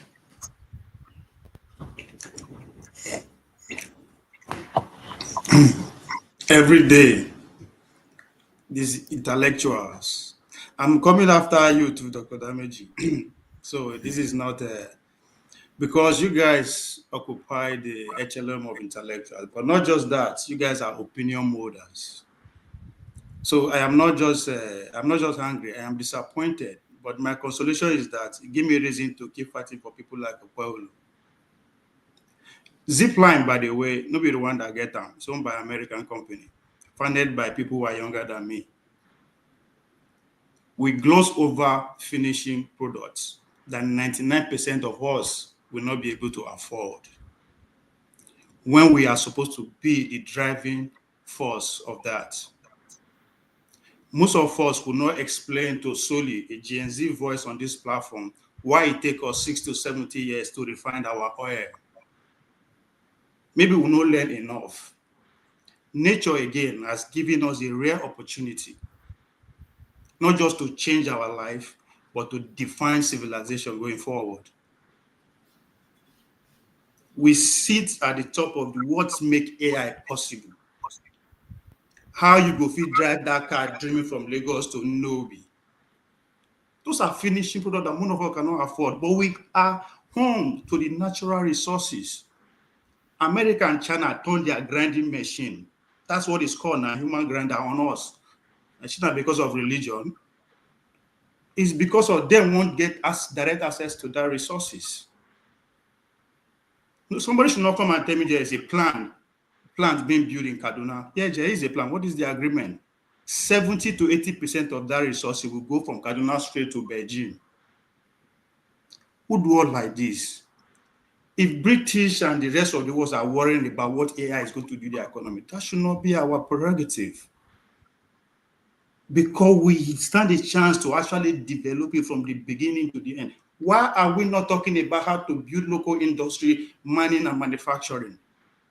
We are talking about how AI will take to us and all that. I am disappointed because this is not what we should be telling the younger generation. How we go to explain to the future generation by, say, 2075, why we could not mine our own lithium in our own at the right time?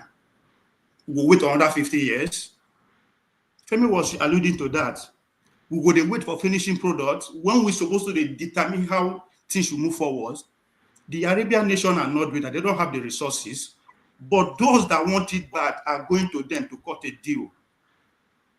It is because people like us are preaching to focus on what enslaves us, the finishing products.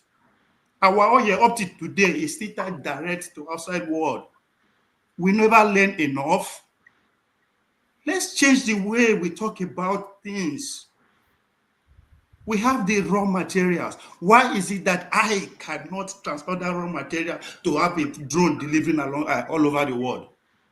We are proud, say, delivering line in Uganda. Nobody then get them. They cannot afford it. They take their resources, they are still taking the finishing profits direct to them again. Is that how we are going to live for the next 80 years? Because this is what this is about. We have the raw material. Why we not educate ourselves on that?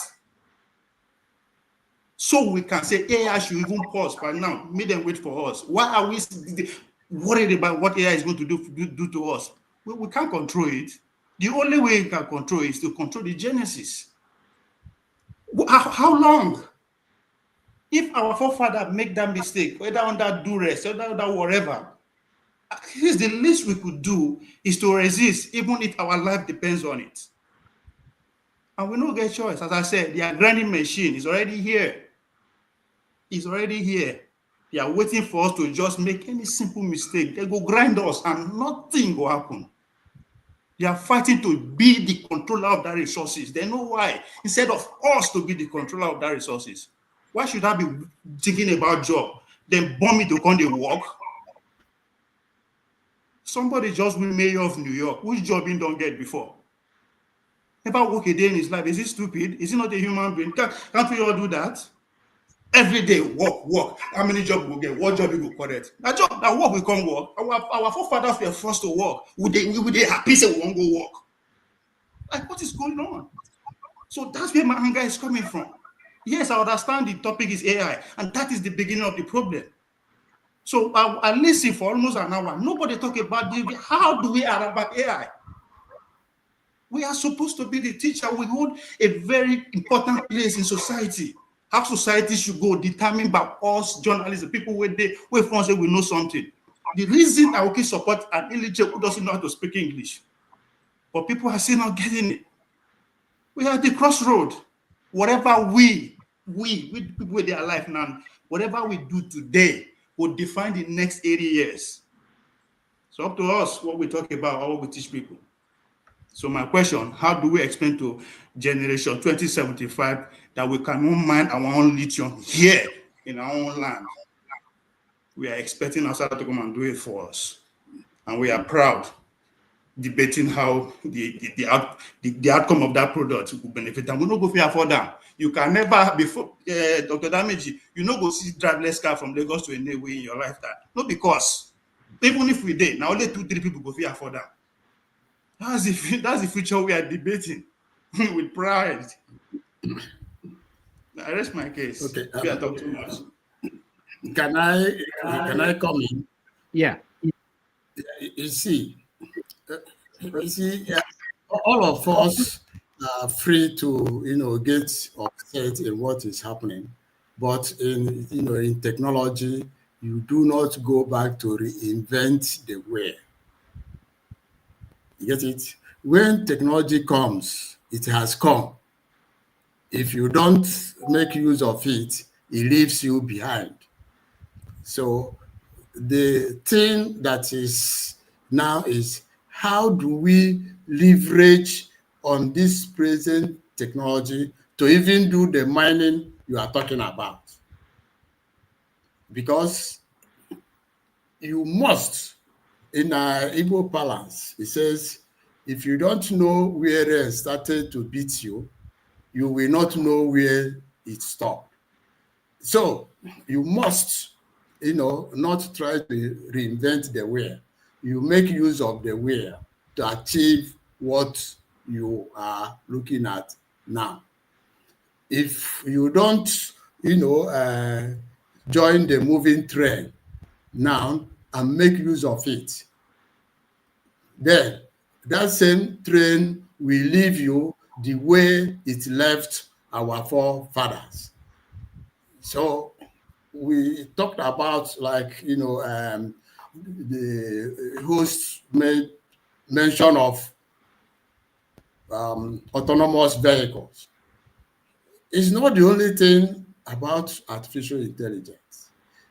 Artificial intelligence can help us have better agricultural yield, so that we don't go and compete with people where they have, advantage over us. But where we have advantage, we can deploy this technology to accentuate that advantage we have and become world supplier of cassava, for instance.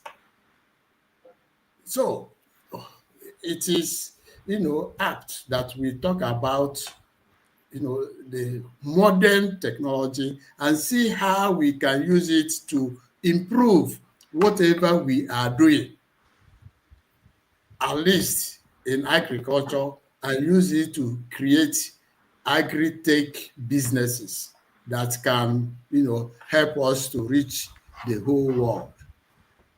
That is, my take on that. All right, thank you, Professor Ndinechi. Ovie, let me just say, from the beginning of this program, I talked about how we missed the industrial age. And in the conversation that we were having, we mentioned the research that engineers have done in Nigeria, in Africa, things that we produce that we've not been able to translate into final products that are going to be in market and help our own people.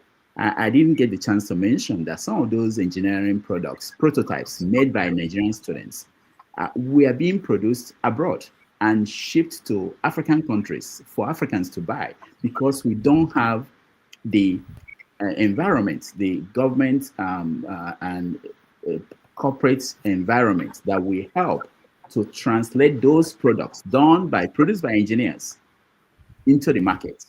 So when you are taking issue with artificial intelligence, and let me give you another example just for you to bear in mind. Just think about it. There are so many Africans who are abroad, who are into IT and technology and new science. And you think about this, if any of them can be like Elon Musk, one, and he's getting a paycheck of maybe $1 trillion. If such a person should be an African, oh, he's an African. Sorry, I forget.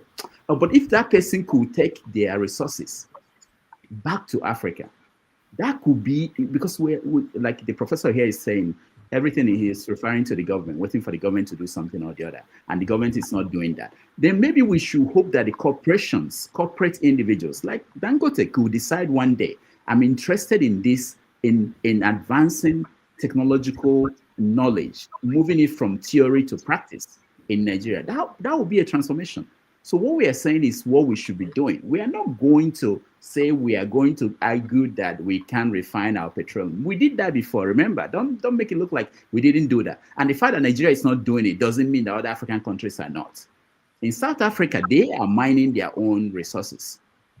So it's not that it's not possible. It's just because of the flaws in our system of government. But anyway, I don't want it to be... No, Dr. Lamiji, I think I won't say you guys are missing my point, because you guys are well educated to know exactly where I'm driving at. We are not inventing any wheel. We are not going to source for resources or steal resources. We have it. We are saying, can we use it to our advantage? May they come build the plant and everything down here to see if we cannot afford it. It is because they see the carry and commode. That's the point. We can make all the excuse all we want. Say we not do it before. Why we know they do it again? We can criticize all of us. Just 1,000,001 reason to criticize anybody if that's what we want. But still doesn't remain the fact that we cannot do it. We have it. We know they go say, we are not saying our elite should go and steal like the way the Elon Musk are doing. Because when we are mentioning Elon Musk, I see he's so a genius. No, the resources that make Elon Musk, we get harm. Why are we allowing them to come and everywhere they scroll, they argue like this? It's not normal. And we are arguing like this. Why? Because if we don't argue like this, they will not get that free access to the resources in the first place. We get the raw materials, so we are not reinventing anything. So let's keep trying until we get it. No, we don't just try and say we'll do it before we can't give up. That's not an excuse. All right, we can determine our own civilization. Nobody is leaving us behind. Ovie, we have other people waiting. Ovie, we have other people waiting. Let's after the show we can talk about this. After the show. All right, Igbo Basics, welcome to the show.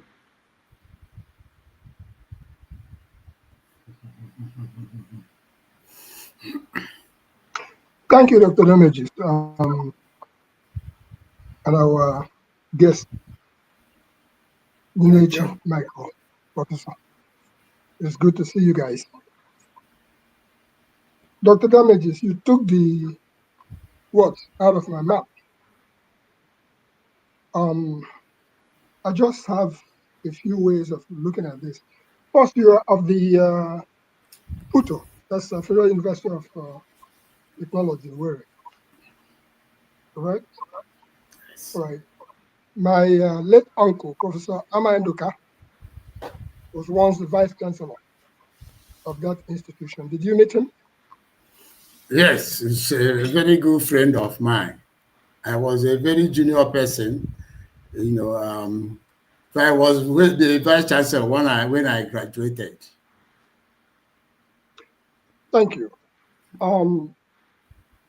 The outline of my question is very simple. It's based on raw brains, less government, older generation, AI, and satire. That's the area I'm looking at. And the premise to my question is that we have had people like Demian Anyanwu, Radiant Bisa, that I'm talking about the raw brain. We've had people like Philip Emeagwali on the international scale, as far as computing is concerned. And then now we're talking about AI. Nigerians, as I say it, everything is a joke. That is why comedy thrives a lot in Nigeria.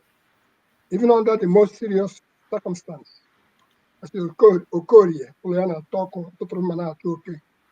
that is the Okorie, when in house the bomb, you take knife, take machete, they chase rap around And that's what I see a lot of our people doing.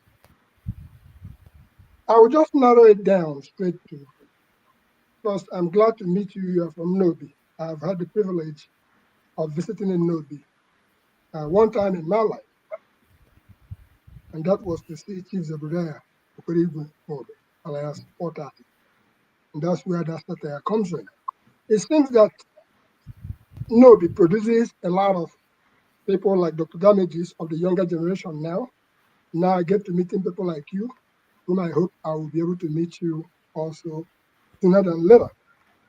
By the time we put out the book on Zebediah, those are our foundations. My question to you today is, based on raw brains, less government, older generation, because Dr. Damages just alluded to people like Elon Musk. In Nigeria, we have Obi Kubana will come and reign. Omebo Ojigi will come and reign. Everybody will come. We'll clap. Now they are the heaviest today, having money. You know, later they'll die. And move on. The Kennedy Luchuku have come. The rest, name them. We have them. I'm just talking from one angle. Dan Tata, Land and Sea. All those people have come. I'm going to direct my question straight to FUTO and Abba. The reason why I'm directing it to Abba is the raw brain from when we grew up and when we are still growing up and people here are people who don't believe that anything is impossible. Abba will make anything. Call it AI, call it whatever you call it, they will come at it from one angle or the other. That's the raw brains that we have. That's the raw brains that I believe people like Femi and my good friend Bobola is alluding to. The raw materials that we have at hand. I'm not even going to say what's going to happen in the near future when we are no longer here. That raw material there has put any relationship with the raw brains in Aba. And by that, I'm talking about both the area, both the Konha, that is the raw brains. That town has people who naturally, no matter the circumstances, they are striving, they are manufacturing, they are manipulating, making things, do whatever it is. And then Dr. Damages alluded to all the prototypes that are out there already. So what is FUTO doing to harness that role? I'm talking about Aba specifically. Of course, it can be found all in every other place in Nigeria. Does FUTO have a relationship with the underground in Aba to be able to pull those resources, those younger ones who would take after us, or are we just doing it in the classroom and waiting for those who may never come? Okay, let me quickly say this. Part of our problem is having an enabling environment and the mindset of the people. If you have interacted with a typical, Nigerian Igbo businessman, he wants to guide that thing he has jealously. He doesn't want to share information with other people. He wants to be, if I use the term, managing director of a small outfit than being a 10% owner of a big conglomerate. So when you reach out to some of these people, because in the university, we have Center for Entrepreneurial Studies. We are to get people from, these basic things, shoemaking, soap making, tie and dye, cloth making, But when you approach them,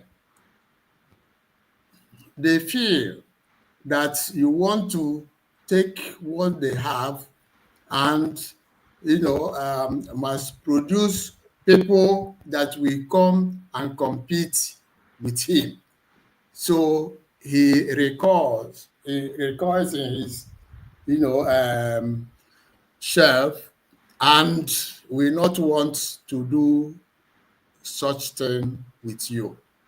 So that's, mentality is very strong, and it is mainly what is holding, what we call gun to town. That is getting collaboration between the university and the people in town. It is very difficult to get those people to believe that having that collaboration will benefit him. And because he doesn't believe that it will benefit him, he will not have anything to do. When we even send students on industrial attachment to them, they reject them because they feel that when he stays with me for 3 months, next thing you see is he starts, if it is soap, he starts producing a similar soap that will compete with my own. If it is shoemaking, he starts producing, his own shoe that will compete with my own. So it is, that difficult.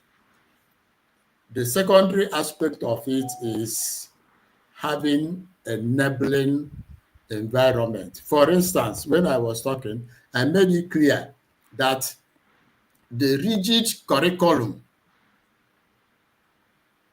developed by National Universities Commission doesn't allow free introduction of some of, this thing we are talking about. That is, the issues there. It doesn't allow, individual universities to, introduce what they feel that will help in their catchment areas to work. For instance, before you engage somebody to come to the university to teach your students, the rules stipulates that you should have a master's degree. And you cannot go, beyond that, because you are not setting the regulations. The regulation has been set and handed over to you.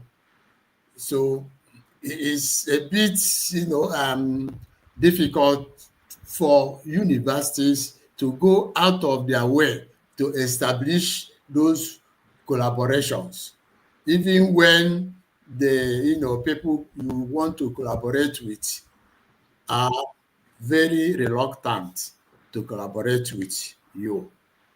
Now, we talked of our professionals in diaspora. The business condition here is not conducive. If you come from diaspora to start something here, in less than 2 years, you will be frustrated out. I could remember before DSTV becomes a widespread, something in Nigeria, one man from Ogidi came back from the US and started Metro Digital Satellite TV. He invested money, and before you know it, both political consideration and more manner of things, he just had to abandon everything and went back to the United States. So it is the environmental condition to do business here, the rigid curriculum, and the mindset of the people you want to collaborate with makes the thing very difficult for that collaboration. If you stay outside, you think that people have not done enough. But if you have the information, you see that it is not really, that the universities do not want to do that. But, some people will say that the hands are tied to do things you really want to do. Thank you, sir. All right. Thank you, Igbo Basics. Let's go to Revolution now. You're next. Good evening, sir. Good evening to everybody. Brother, the thing, you ended your last question with where mine will come in. And normally people look at me as somebody who is not serious. But this thing that I want to ask you today has been bugging me for many years. Suddenly I woke up today, I say, doctor, don't bring another professor. Make if you could give me chance, make I ask him. Because it's directed to people like you. Sorry. Okay. No, not. Yeah, we said something now that anytime you people reach where una go talk through, una go say your hands are tied. So that is why I say that is why I say I go ask this question, because make I no waste time. You see, when we were growing up, they say make we go school. Say now people will go school pass fit survive. And it's true. Because when you reach that professorship as una reach now, you will find out now they control Nigeria in some ways. You understand me? Because any position will matter. Now they go give unto, for example, our elections. So, sorry, I'm deviating from the topic of today. I know saying AI they talk about. But I just want to ask you this question, because this AI they talk about. So if the system where they ground no strong, go work. We go just they hear them like how we always they hear so many things. Poor man no go fit enjoy them. Not only these big people. So my question now is, why is it that to become a professor in Nigeria you have to be compromised? You know what I mean? Because last election where people be win now professor, like one of you now, where if nobody will compromise that way make us they suffer today. Is it a criteria say if you go school where you could always be compromise? Now that's short question. Thank you. Because now they cause trouble for Nigeria. Let me quickly answer that. In Abia state election that brought is it Alexoti. It was also a professor that stood her ground that the right thing must be done. Having said that, it is, that of election is a personal thing. My personal argument about that is, if Nigeria wants a credible election, they should tell ASU as a body to bring credible people to conduct election. Now, when individuals go to be part of election because of what they will get there, it becomes a different thing altogether. I was in a position to know that when you go for all these elections, I don't know other countries, I'm talking about Nigeria, you see that people get people and label them professors and use them to achieve their dubious end. While the masses will be saying this person is a professor, you now ask, professor from which university? But they used to call their before I remember, I still get that film. Anytime they want to talk, the time they want to give the result, they always tell you from which university they come from, the department where they teach. They talk them now. So are they lying? At that point, when you say a vice chancellor is a returning officer, all the groundwork and number mutilation and manipulations have been done and a final sheet brought to him or her to read.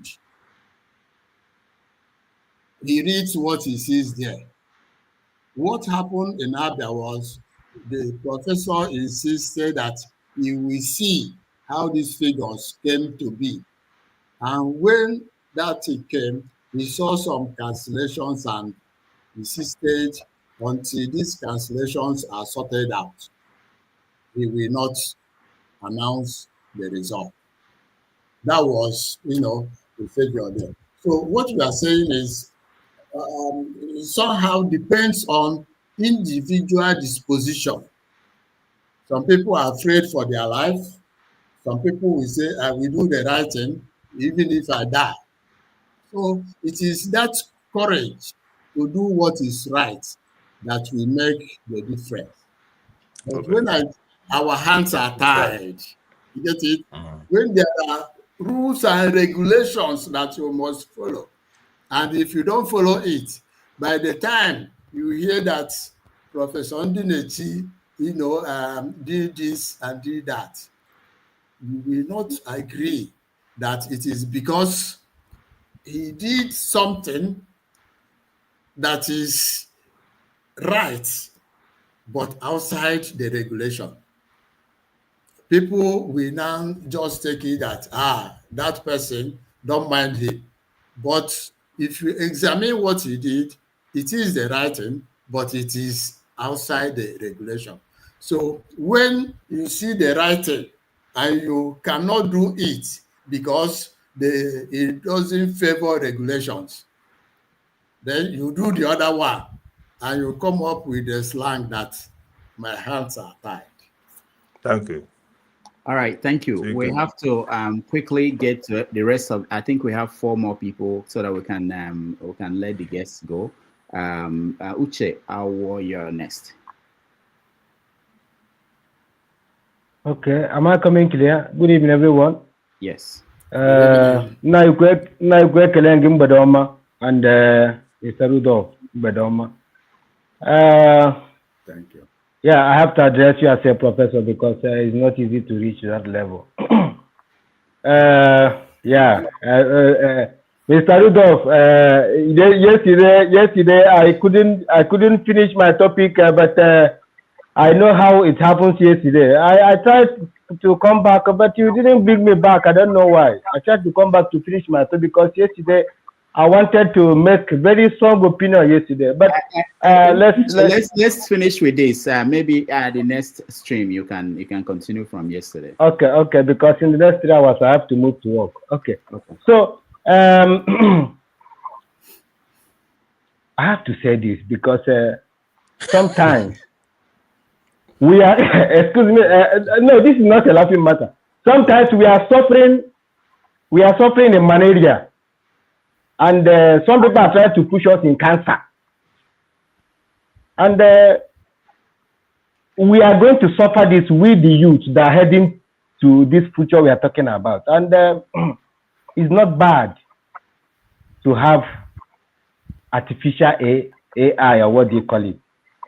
But when we are growing, our father tried to teach us to understand that artificial is artificial and natural is natural. And when I hear this artificial, I don't know whether there is any other way to explain it. Maybe it's not kind of artificial we think, but I understand that all the explanation and questions and response that we see here is artificial, and artificial is artificial. And I want to give an example if I ask my question, please. Now, when we come and look around this Europe, every country in Europe, now I'm speaking from Italy, they didn't accept this English. Speaking English, they did not accept it. They hold their language, they speak their language, and they move with it, and it's working for them. They are doing well. Likewise, Denmark, where I travel. Likewise, when I travel to Germany, when I travel to Malta, these people hold their language very strong.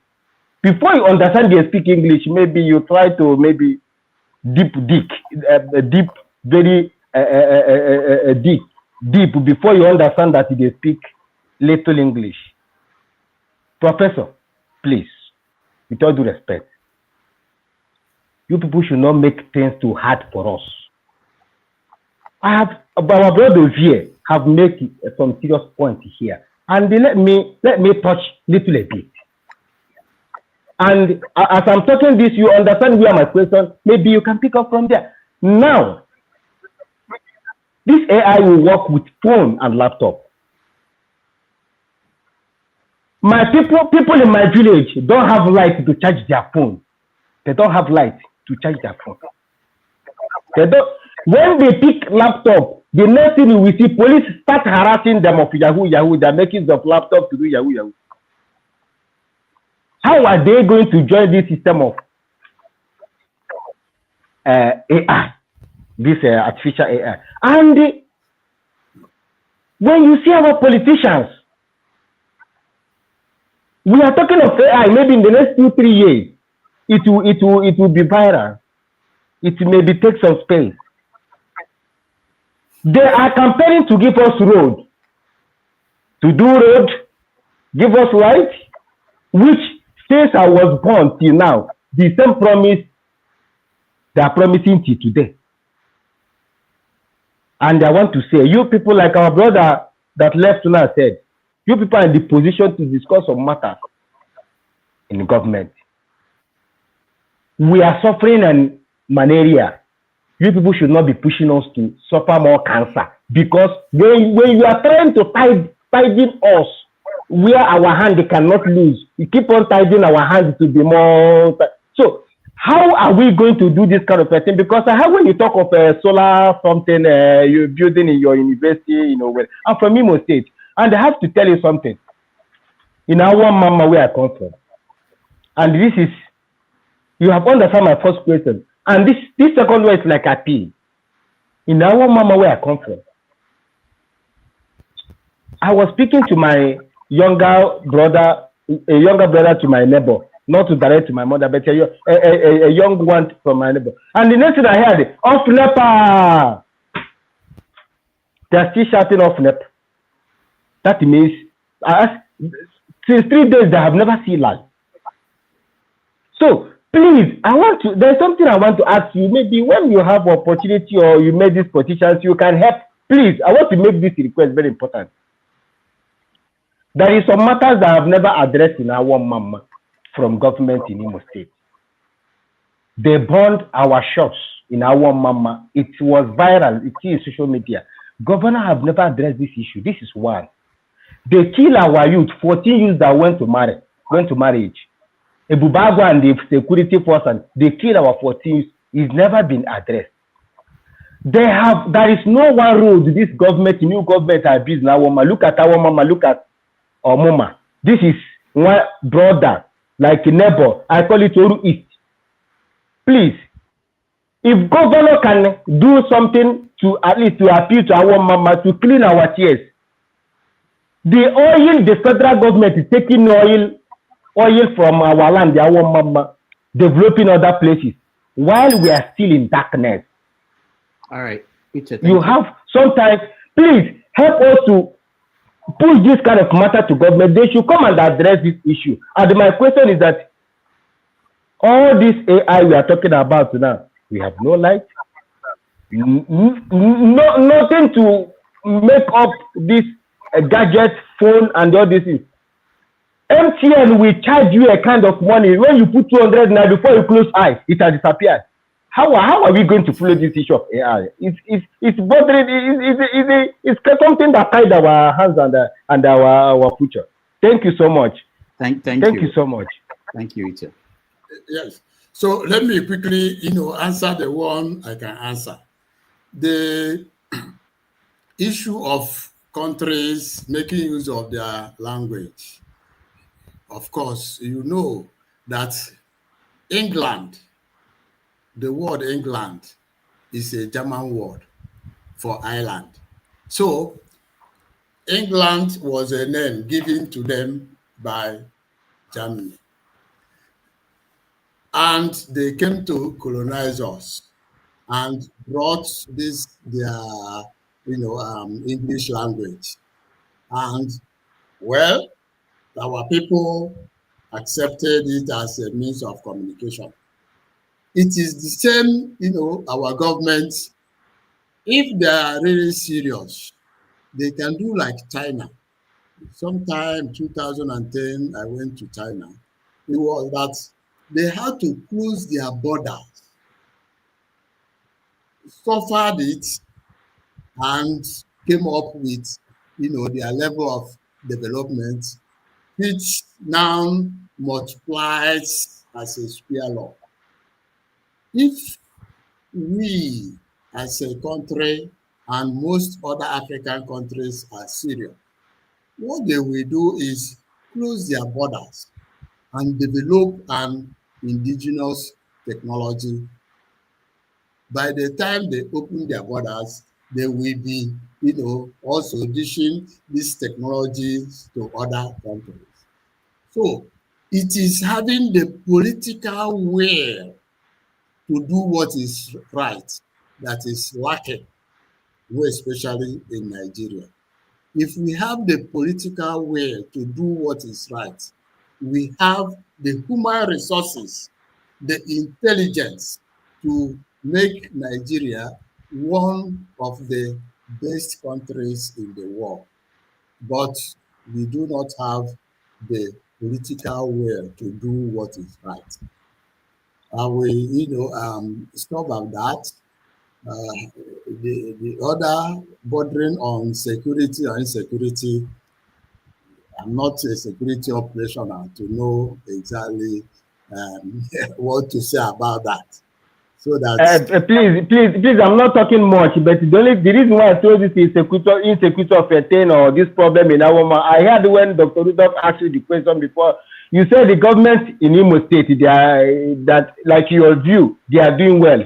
They are not doing any well. They are not doing any well because insecurity all these villages, some villages, government are not doing anything in all these villages. They are trying to. Insecurity in Nigeria is not limited to Imo State. So, thank you so much. All right. Thank you, Uche. Odumodu, I call I see you, but hold on, please. We have people who have not yet said anything. Odumodu, go ahead. Thank you, Prof. I'll come to you. To have you. Yeah. Can you hear me? Yeah, we can hear you. Raise your head up a little bit. Yeah. We can see you very well. Yeah. Okay. Good. Okay. Yeah. Thanks a lot, Prof. It's really refreshing to have you. I was wondering, I think the last speaker actually pointed out some of the things I wanted to say.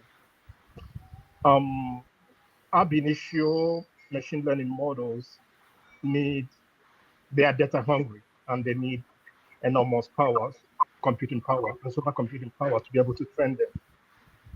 But in Nigeria, we do not have electricity. I think the president said that we cannot generate electricity to roast popcorn. So how do you overcome these challenges of power and also access to supercomputing resources? All right, thank you, Odumodu. Yeah, along the program, I made it clear that power supply has improved. Like I said, where I stay, I have more than 20 hours of power supply, public power supply a day.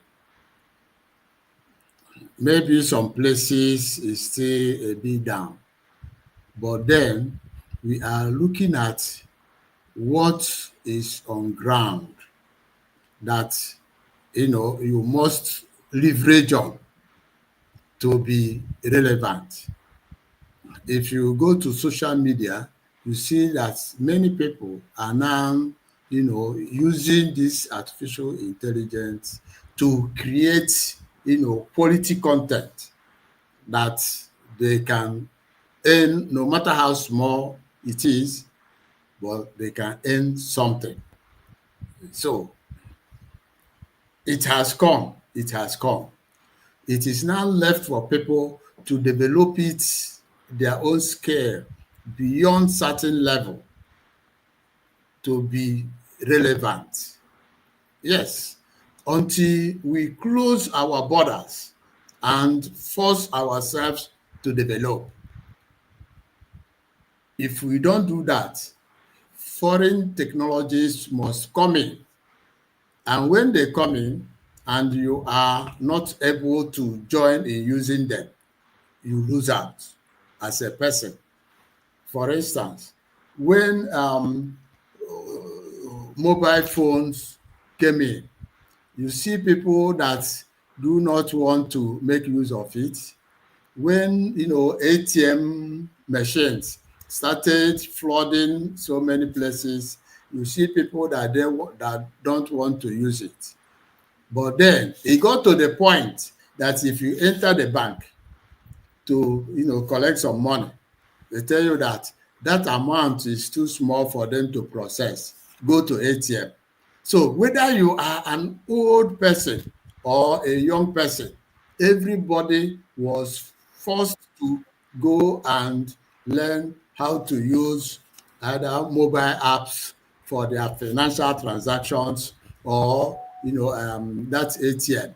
Some people that refuse to learn, when they get to ATM, they ask somebody, the person from there takes their PIN and tries to hack into the account. After some time, both old and young were forced to learn how to operate their financial transactions electronically. It is the same thing we are saying here, that if people do not latch in and become early users of this, it will get to the point they will be left behind. So, all right. that is it. Thank you, Prof. So we have to round up quickly. I have 3 more people, and that's it. I'll get us to go. Prince Akwachi, you're next. Yeah, good afternoon, Dr. Damages. Good afternoon, Professor Ndinechi. I believe it means, if I know my Igbo well, it means people who coronate, who cannot coronate, that kind of a thing. But we are not here for coronation, so we'll leave it for another day.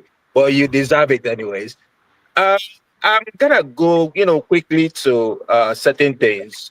First and foremost, is it not comical that somebody like Okwebolo will come up here and say that elites takes it upon themselves to think that illiterates cannot do what an elite can do? It's so laughable, because when you talk about that, you talk about, government shouldn't be in the business of creating companies or creating whatever it is, but rather they should be the ones to create enabling environment and infrastructure. Telling us that you want lithium to be used, to be produced in Nigeria and all that, a lot of things goes into it. Do you have the infrastructure? Do you have the power? Talk about electricity first. Let the gas be harnessed to produce power, and then we can talk about manufacturing lithium or whatever it is that you want to talk about. My quick question to Prof. Prof, you said something about AI not giving blessings, and I want to tell you, I can surprise you that I'm in the field of mental health, and what we do is that 24 hours we're on, because patients and clients, or whichever, whatever you want to refer them to, are supposed to reach out to us within 24 hours and all that stuff. And you see that it entails therapy. Like like you said earlier, the AI learns from other places, other things, and other kind of a thing, in order to offer that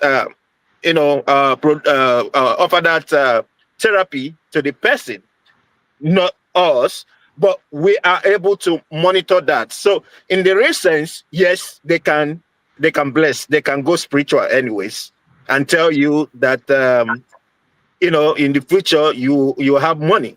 in the future you'll be well, if you follow due directions and due prescriptions. My question is this: how come the universities do not have a way of fundraising like they do over here? Like the alumni helping, or them going to, say in the sense of FUTO, say FUTO going to is it Innocent, or this guy that manufactures a car, Innocent, yes, right? Innocent. And now, yes, and how kind of like have some kind of contract with him, in the sense that the university can be used to develop new things in, since he's in the business of building cars and all that kind of a thing. And in the, in the process, him will help in funding the research and all that kind of a thing. So All that's right. my simple question to you. Yeah, I've mentioned something like that before now, that the mindset of our people is also part of the problem, because universities really reach out. But I said, I don't have to mention names, but I'll be forced to, mention one, that we have, students of telecommunications engineering that even MTN will not allow to come and do industrial attachment. Then you now start thinking of when MTN will now want to probably collaborate with a professor like me in telecommunications that may even, be more knowledgeable in what they do. So it is the mindset that is really problem. You get it? And if you get to him, for instance, he will also be suspicious of, why is this person coming? Why is this person coming? And he may not want to do anything with you. We have also reached out to some of them to, come and endow a chair in certain areas. They will not come. We have reached out to some by giving them honorary doctorate degree, so that to make them belong and start with some of their fund they will come and very happily, collect the award, honorary doctorate degree award, and disappear. So the mindset is, part of the problem. All right, thank you, Prince Akwachi. Let's go to Okija and Okija. Good day, everyone. Can you hear me? Yes. Okay, yeah, Prof. Ndinechi, welcome. Nice to meet you. I think I've heard some things about you before, but I have an observation before I ask my question. First of all, I wrote something, an article a long time ago, and Dr. Moe, who's an authority in Igbo, then wrote an article, and then he mentioned what I said. I used the word an agrarian in my writing. So he said that, we are Igbo people, we are Igbo, Igbo people, that means Igbo people. So he said something like a Nobias. There's something like a Nobias, Ndi Nobi. It's supposed to be Ndi Nobi. I'm from Okija, we are Ndi Okija, not Okijans.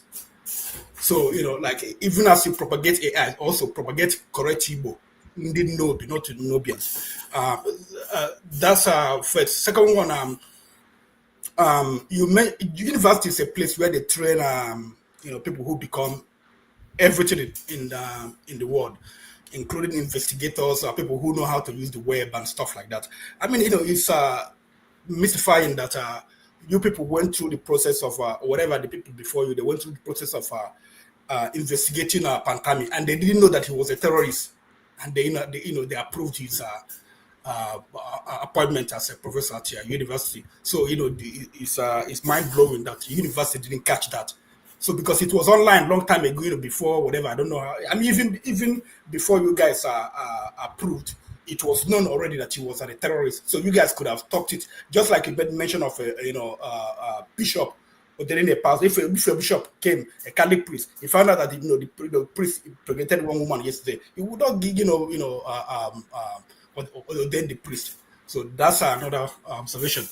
Okay, to my question, because you people kind of Rudolph, you kind of what's his name? Our guy, he's always changing his name, Ovie. So what I think what Ovie said, is relevant. Maybe because this is not a place for us to discuss. Because I'm trying. What are we trying to AI in Nigeria? What are we trying to AI in Nigeria?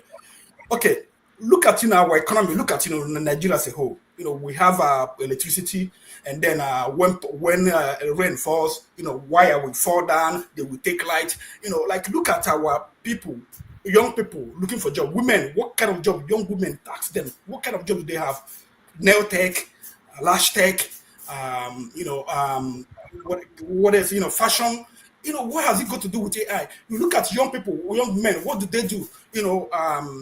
Bet Niger, Yahoo.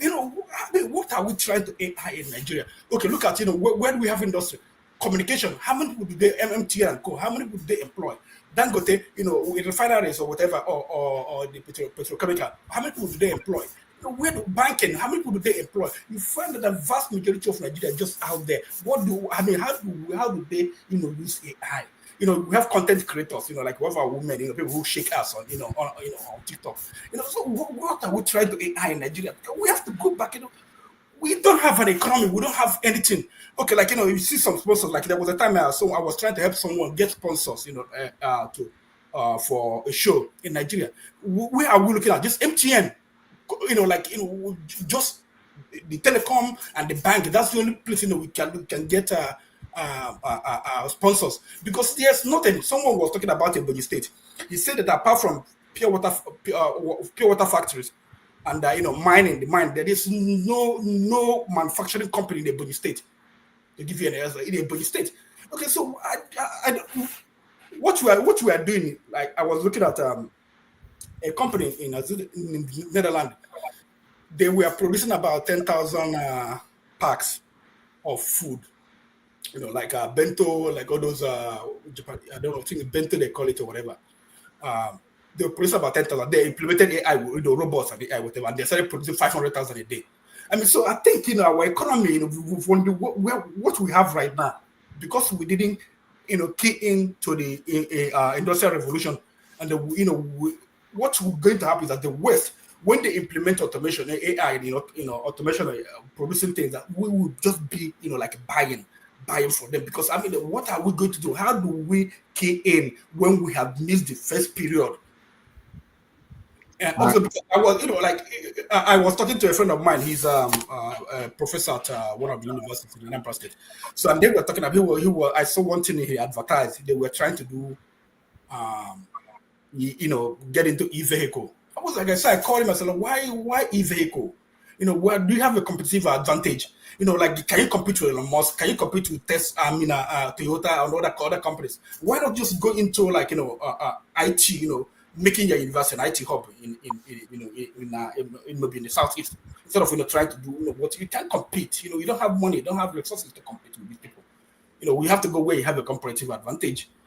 So I'm still confused. And maybe it's a discussion. Maybe one day you come back to just be a discussion, not all these are of asking you questions about other things. We just have a discussion. How do we key in? What is happening, because in US, in US, they have so many software companies. They have so many processes and automation that can be, they can use AI to do. But in Nigeria, we don't have. All right. Thank you. Let me quickly come in. Go ahead.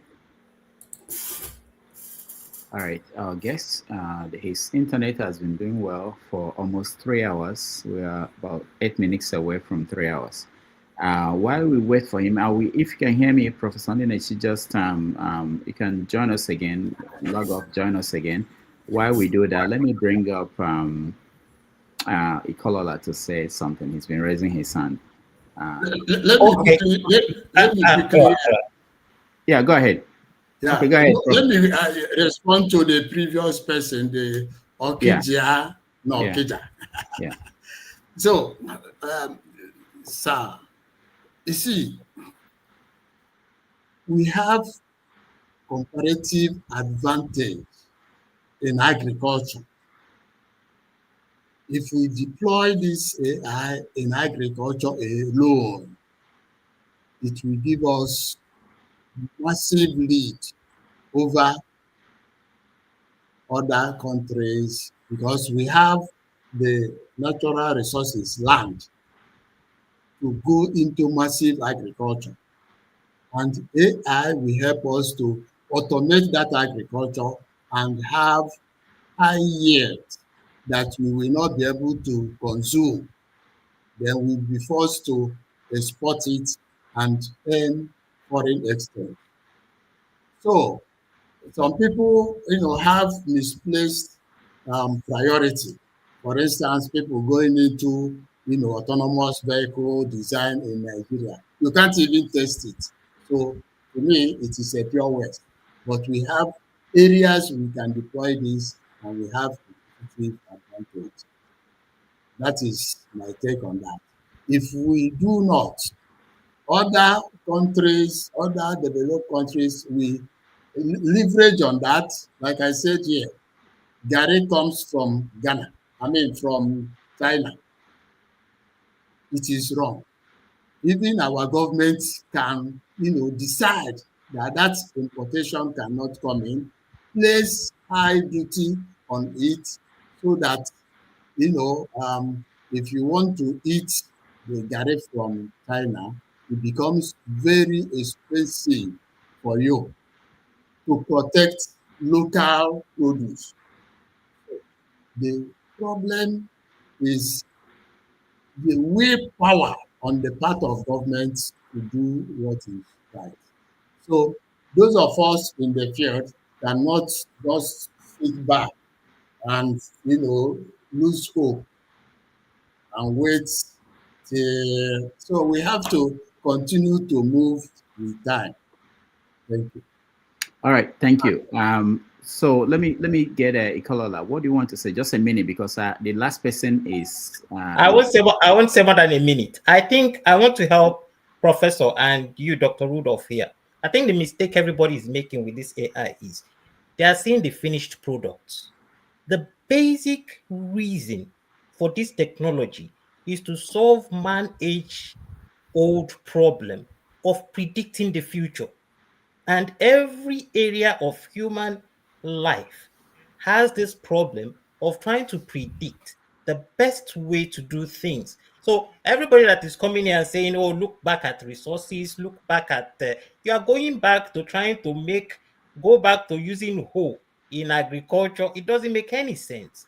What you have to do now is where you are and look at for the technology to predict the best way to achieve the best out of yourself. So I think the mistake everybody is making is they think AI is about major technology, finished technologies like riding in the air or driving cars. Or no, the basic component of AI is to predict, and that is why it needs a large data set. So I think this is what we. Please correct me, Professor, if I'm wrong. This is what we need to make the audience understand, because I think what the mistake everybody is making is seeing it as a finished product of maybe robots and all that. No, the basic component of AI is to predict the future. All right. Is AI spirit? AI is not Quickly, spirit. It's a product. So what can we I do made with the quickly, I made it clear that artificial intelligence refers to, machines mimicking human beings to think, learn, and act autonomously. After it learns, it thinks and acts on its own autonomously without human being controlling it again. I made that definition along the line, so that if you give it wrong data, it will not be able to give you the right thing. It gives you the wrong thing. So it is, machine learning, patterns, taking cues from data you supply and bringing out something that may be even difficult for human beings to bring out using human intelligence. So, all right, thank you so much, Prof. Innovate is the last person we have. You have the last question. Go ahead. Yeah, thank you, Dr. Damages. Thank you, Professor. Hope you can hear me. Yes. I hear you.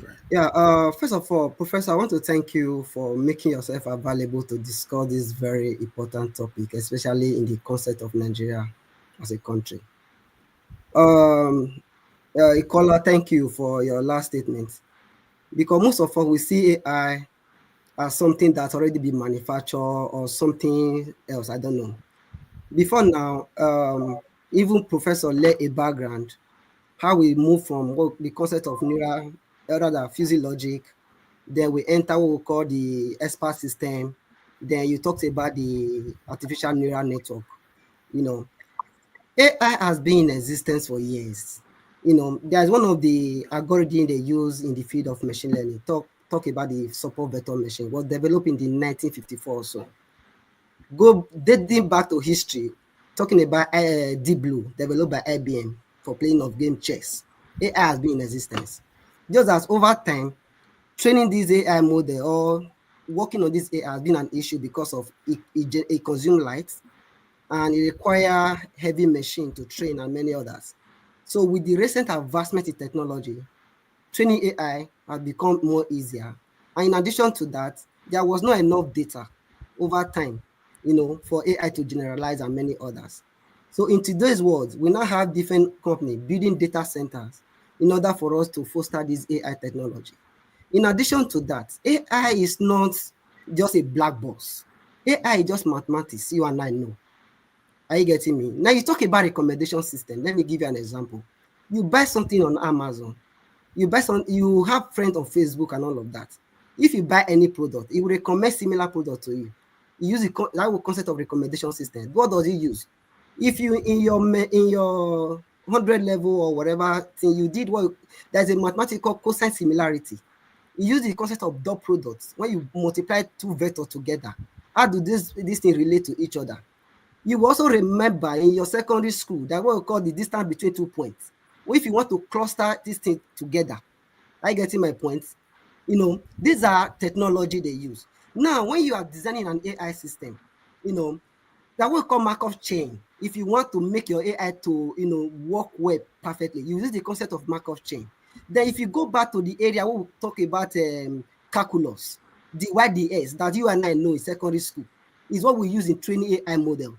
That what we call forward propagation and backward propagation. Because some of us just come online, we just feel say AI is just something else. It's something we don't know how to develop and all of that. Go back to Saudi Arabia. Saudi Arabia developed what we call Alarm. It's an AI model, that is trained on their own language to understand what they do and all of that. We can also replicate that in our own concept, where we can even train an AI model to understand Pidgin English, to understand the own language, to understand Yoruba, so that we can harness this model together to, for people to transact. Now, going back, let me go back. Just a minute. Professor, the only question I have for you is this. Our university system, that is where I have problem with. Because Nigeria university system, they just base education based on final grade. Most of us, we study in Nigeria, we also came to the Western world to study. See, knowledge is in, maybe through assignment, through all those stuff. But in Nigeria, what they just do, they only base your final grade on your result, first class, second class. It's not just only about that. I just want you to help me go back to Nigeria university for them to enhance their curriculum. See, there are some courses, if you're in the Western world, there are some courses I took here in America. I did not do exam. Some of the professor will even take you, say, okay, go and do the exam at home. So my point is that universities should not just base their curriculum based on exam and all of that. We should try as much as we can to enhance student learning, collaboration, and also work with the government. And I don't know, no enough time because Dr. Rudolph have already, put all the bell. But Professor, once again, thank you for your good job. All right, Prof, before you answer, let me add this question on the comment section. Is from another Ndinechi Chibo. He couldn't join us because his internet, he tried several times. So he wanted to know, question one is, what's the difference between AI and Google? Two is, can AI solve the problems that artisans and the like will solve? So we can answer them together. Okay, quickly, before I forget these ones, AI cannot solve problems of artisans.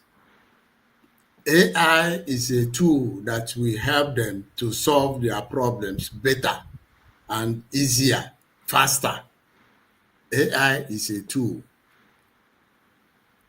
Then the first one, the difference, you see, AI is machine learning. This machine can learn, there are ones that's called the large language models, virtual assistants. It can come and learn Igbo language.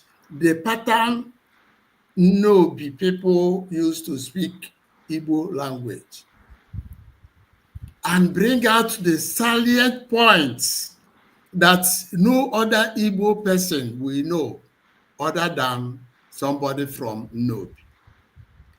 Many people don't know that such things exist, but a machine can be trained. When it sees the pattern, it now bases on it to, put things together and say that this man must be from Nobi based on so many things. Why Google is, I'm looking for Rudolph. A search engine. It will go to and crawl through the waves and see anything about Rudolph Okonkwo, it breaks it out. You can call it also another machine learning because you have, trained that machine to crawl. So two of them are not the same thing. Get it? Now, the question from Innovate is that I made it clear here that in one of my, recent public lecture, that our curriculum is deficient, that we need to quickly review curriculum. If I have the sole power, I will initiate it tomorrow for curriculum to be reviewed. But what you said in the Western world, I'm sure in most of your classes, you have probably 20 to 30 students. In the Nigerian classes, in some, we have more than 200 people with minimal facilities. So it becomes like, mass production. For you to be relevant after, graduating from Nigerian university in the undergraduate level, you yourself as a person have to build yourself. If you don't do that, I bet you when you come out, you be like you didn't even go anywhere. That is why only very few makes it after graduation, irrespective of the class or degree they are coming out with. So it is, very necessary that policies will change, must change for us to be better. For now, we are, as a country, establishing universities in every corner. In Imo State alone, I think we have 4 universities. The idea, to the best of my knowledge, is not to produce quality human resources, but just to be on record that everybody is given access to acquire university education. That is part of the problem. When you have in a state 4 universities, 3 state universities, and 1 federal university, all churning out, graduates, and there are no requisite facilities for these graduates to, be ready for the job market immediately after graduation. So people will have to develop themselves, and that is why we are talking about, this. If we have opportunity, we will also,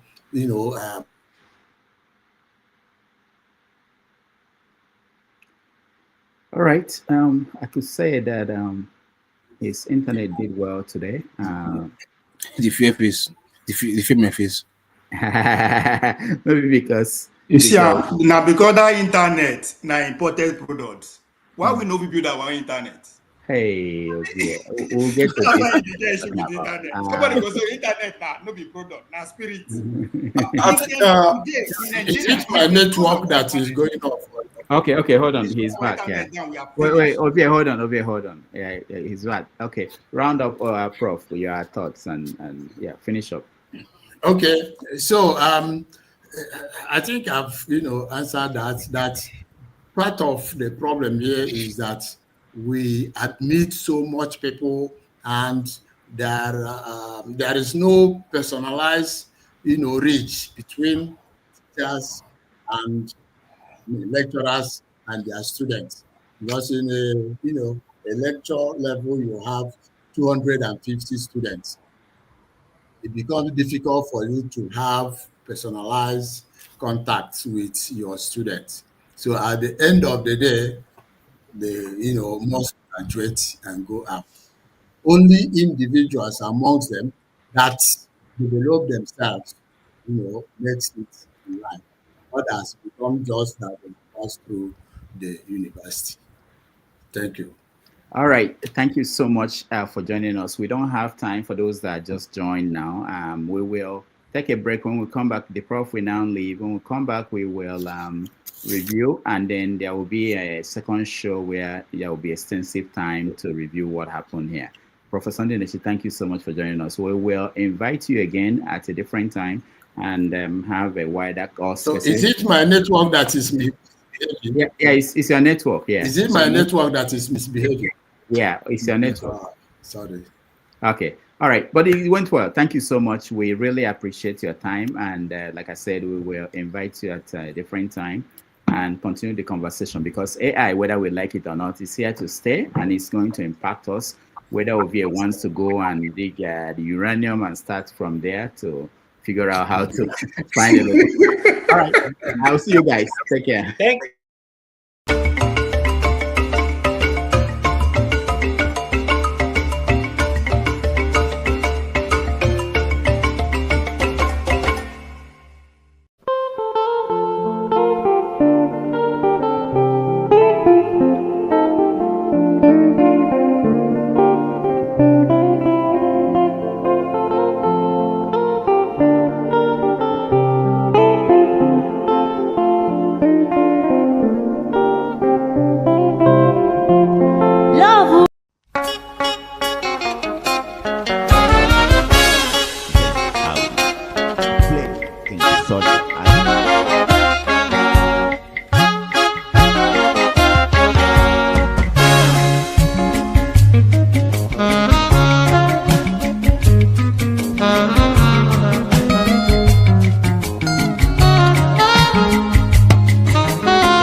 Okay, So good. it was like, what they say is going to pay?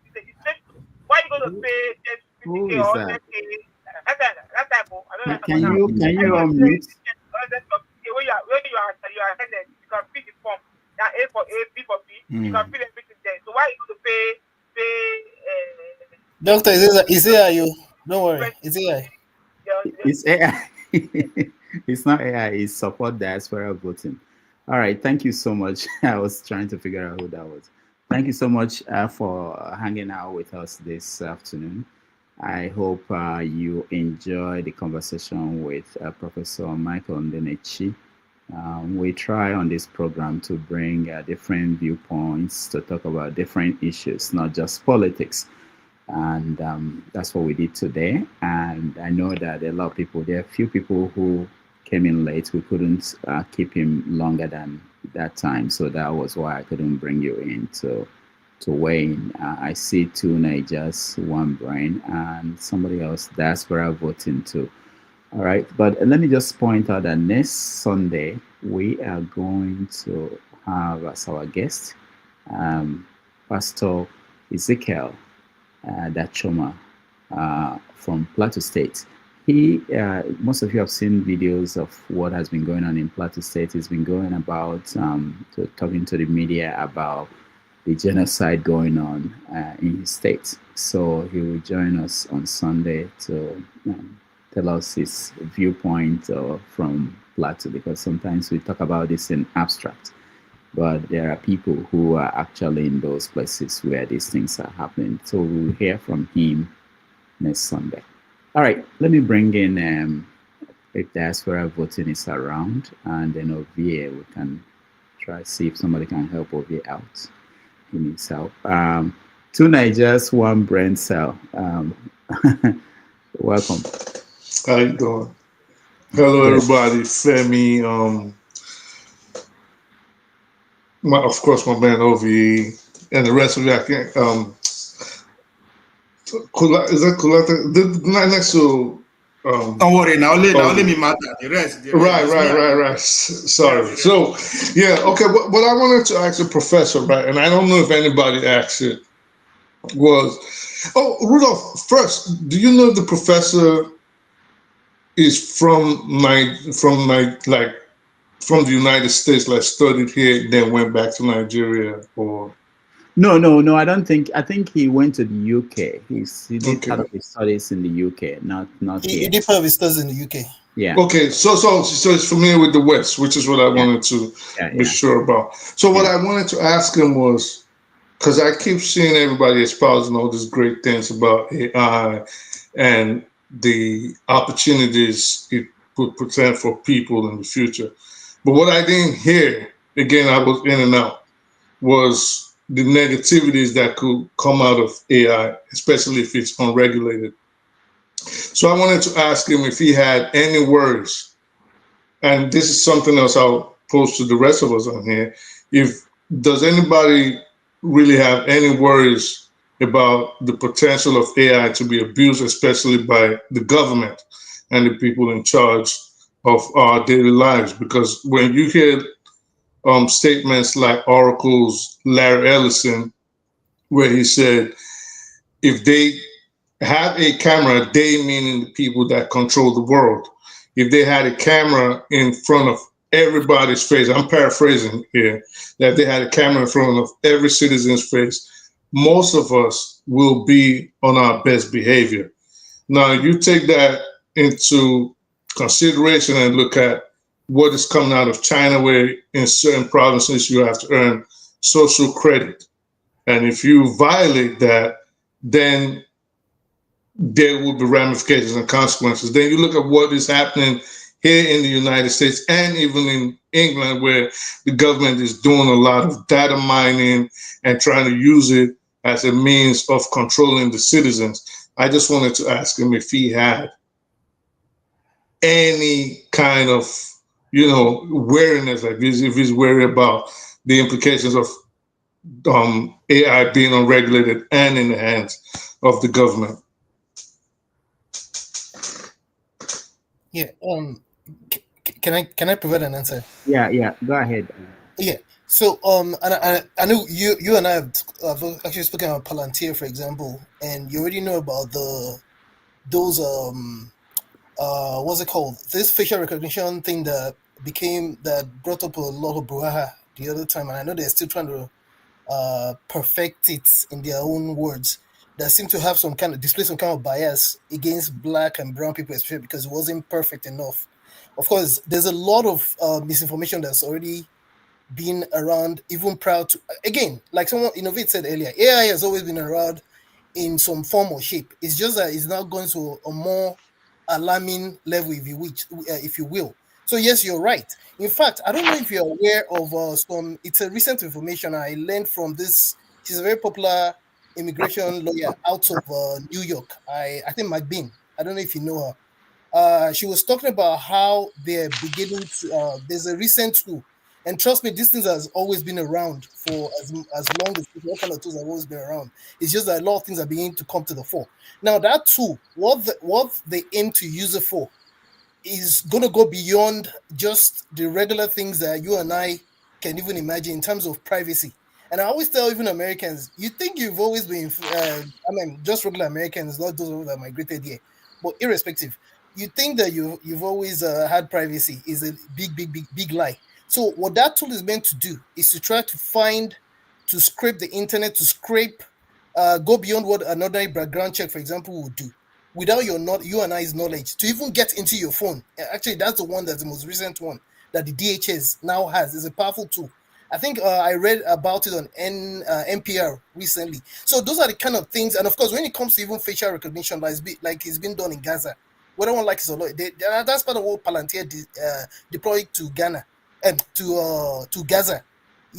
So it's things like that that make it very, very scary.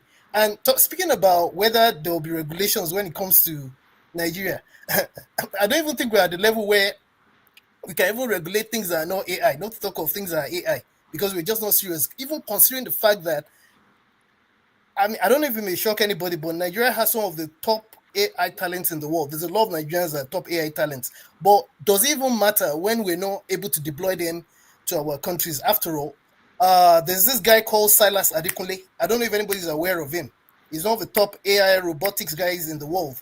I think he tried to collaborate. He's been trying to do some things when it comes even to the field of AI. And I know you asked about the negative effects, but I just couldn't help but mention his name. But yeah, definitely I think about these things. But just like Rudolph highlighted previously, when the atomic bomb, one of the fathers of the atomic bomb, or maybe the main character, as the case may be, because it claims that even the Russians were actually the originators of the atomic bomb. Anyway, after he realized how much humans seem to be tending towards the negative when it came to atomic bomb, he wrote an op-ed, and he died a very sad man. And it's the same for almost any technology you can think of. It's really scary, to be honest, because when it comes to privacy and all the dangerous things that it can be used for, it's alarming.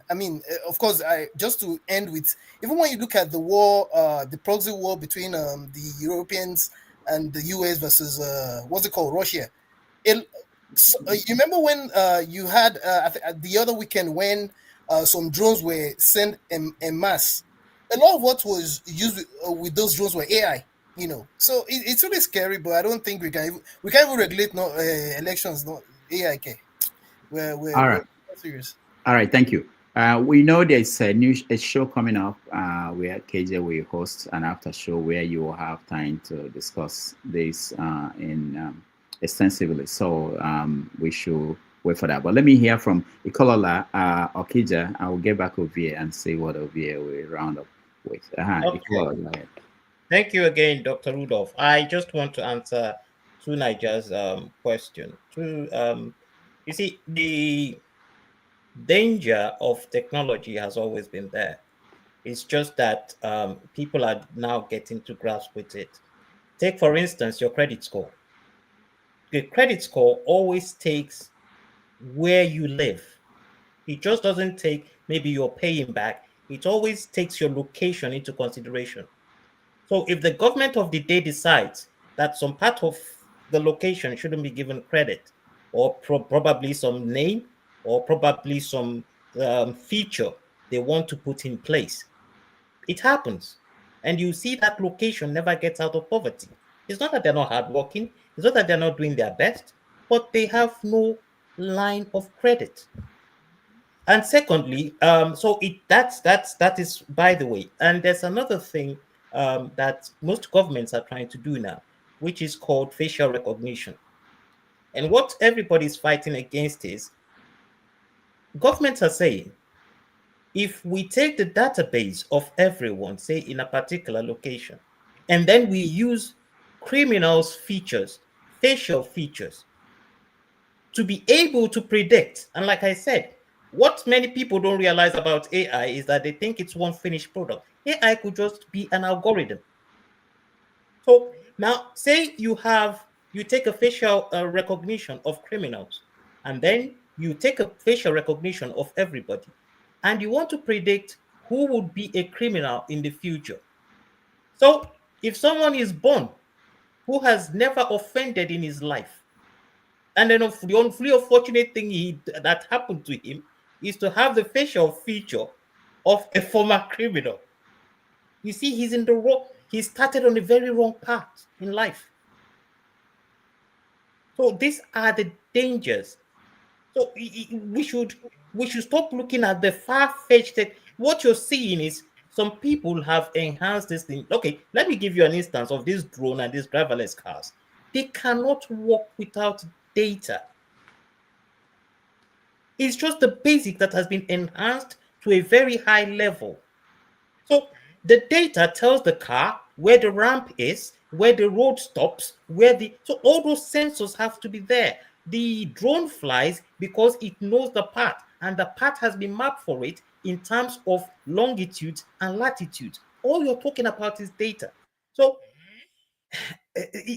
let's not see AI as that far-fetched rocket science. No, it's you sitting right there and writing an algorithm that can predict what time you come in, what time you go out, and be able to, sorry, go on, please. Well, I don't think you're really answering. I've been aware of, we're trained in Palantir since like 2007. So I think in a way I'm coming from a personal, without speaking, but you're not answering. What I'm saying is, aren't you worried about the potential intrusion into the privacy of people's lives? Like you mentioned something now, if someone was to be born with the physical structure or the facial structure of a known criminal or someone that's already in the algorithm, and you said, well, that means they started off wrong in life, which it shouldn't be if you don't try to predict possible crime. You can't just accuse someone and say, well, you're probably going to be a criminal. It's either you are a criminal or you're not. Because if you start predicting it, I think what this will lead to is, especially saying in a society that is run and based on race like the United States, it will lead to abuse where if you decide to, like Femi just said, where the AI will misjudge people or put the wrong people in black people. Let's just stop kicking the can down the road.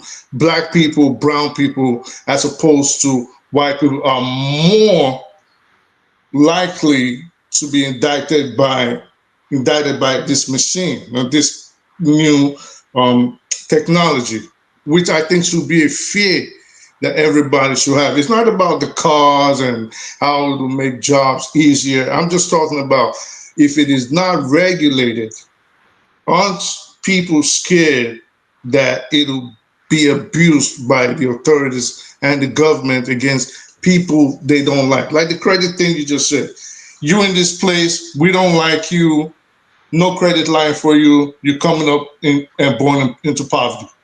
You get what I'm saying? So I think this is what I'm saying. This is what I'm telling you, that the people who should regulate it are the people who are trying to use it against the masses. That's the example I'm giving to you. Okay, so we're saying the same thing, basically. Exactly. Okay. So it's the fear is there, and the fear is there not because it's in the future. It's already happening. That's why I gave you the example of the credit score. All right. Thank you so much. I'm sharing the link to the next stream, which is starting as soon as we end this one. So you can have it, and if you want to join that, there will be time for more extensive conversation around this, the dangers, the fear, and everything. Okija, you're next. Okay. I listened to Innovate and also comment made by people, the comment section. It's not that the AI, you have to implement AI where you have something. AI is a process, which helps with processing and automation. For example, Innovate says something about you bought something on Amazon and then it recommends the same thing to your friend. But if you don't have Amazon, where would you implement the AI? So that's what I'm saying. What I'm saying is that we still have to build. For instance, if you have to automate processes in help use AI to automate processes in a factory, you have to have the factory ready first. If government offices, they have to use AI to do certain things, they have to have computers already. You can't just you can't implement AI in the air. You have to implement it. You have something ready to implement it. In electricity, you have to have generation and all those things going on. They implement AI to help distribution, bill and all those things. So that's why I'm saying that we have a whole lot of people in the industry. Nigerians in the industry, who are they know what they are doing, but it cannot be just done like that. You have to have structures where you can just implement the AI to work for people. So, but right now in Nigeria, we don't have the structure. We have few factories, we have few companies, we have few things are coordinated. There are a lot of government companies. I mean, a lot of government agencies. They don't have computers. They still carry papers. You see some of the court records we get here, we post online. You look at it, you see that somebody produced in the 1970s court records, but you see court records here in the US. You see how different style differently. They still have to wait for judges to stamp and do things like that. So those are things that you have to have structure. Then you implement AI on top of it. All right, thank you, Okija. Innovates.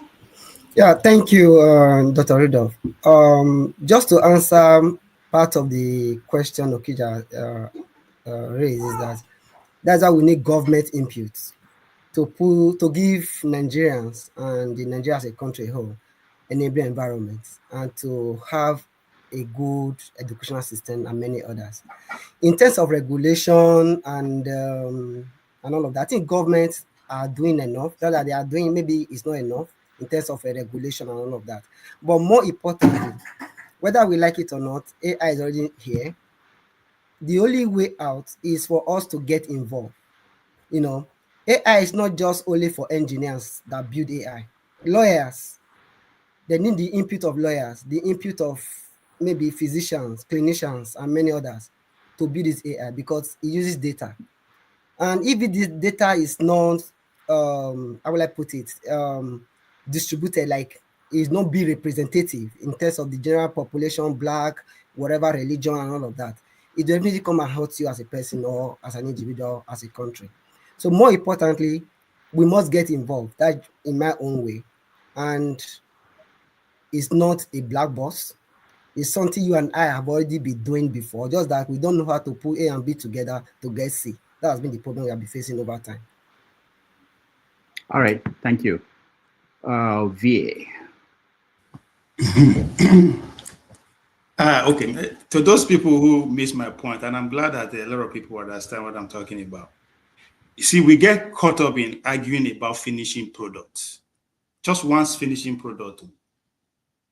That's why I said again, I will use that example. Oil was discovered in Nigeria in the 50s. Up to today, now only one tangible aspect of that crude oil now with the refine, which is the thousands and hundreds of other products that can be get from crude oil. We don't even know. How do you think a nation get industrialized? Just as AI is just one product that can come out of lithium, cobalt, and every other resources that we are bound. Maybe other things that we are talking about here. It's a finishing product. Why do we enjoy consuming finishing products? And we're sure when somebody tweet, one president tweet, the whole country go they shake. We are so comfortable.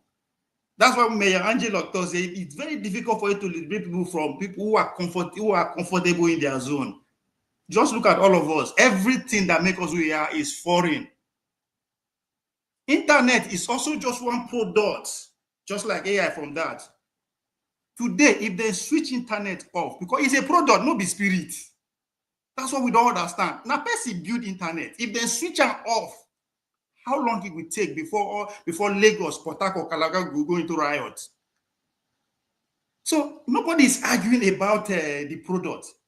Can we be the pioneer of that product? Can I sit down in my village knowing that the share that I have in the plant in Port Harcourt is bringing in money? Must I go and read to be engineer and work for other people? This is how this life works. Everything that we see with our eye, now product, now human being build down. Ask yourself, how many will I build? Because that's how you remain relevant in this world. Trump saying they come bomb us, everybody they shake. You know why? Because everything that we get, the material things that make us who we are, they are not just from them. We also invested there. I understand that we are conquered. I understand that we've been enslaved. But if we don't know that we are still slaves, how do we get out of it? An average Nigerian, they save money and go take buy Mercedes. That's not how it's supposed to be.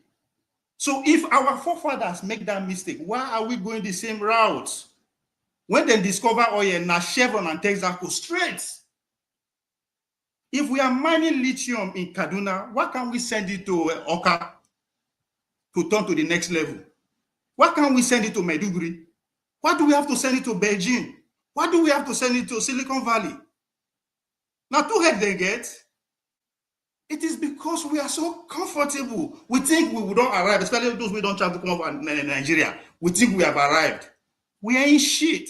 When they come internet, see the prognosis on Nigeria because we are frustrated. We think we are something when we left. When we come this year, we are nothing.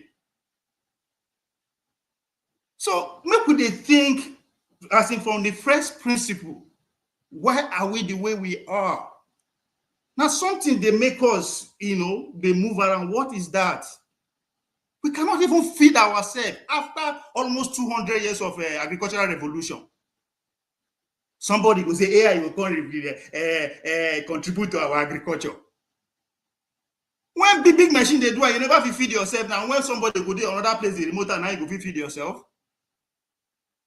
Another argument say we like beer, like that. Where are we going? The people who want to follow, they know where they go. They are just being adventurous. They are experimenting.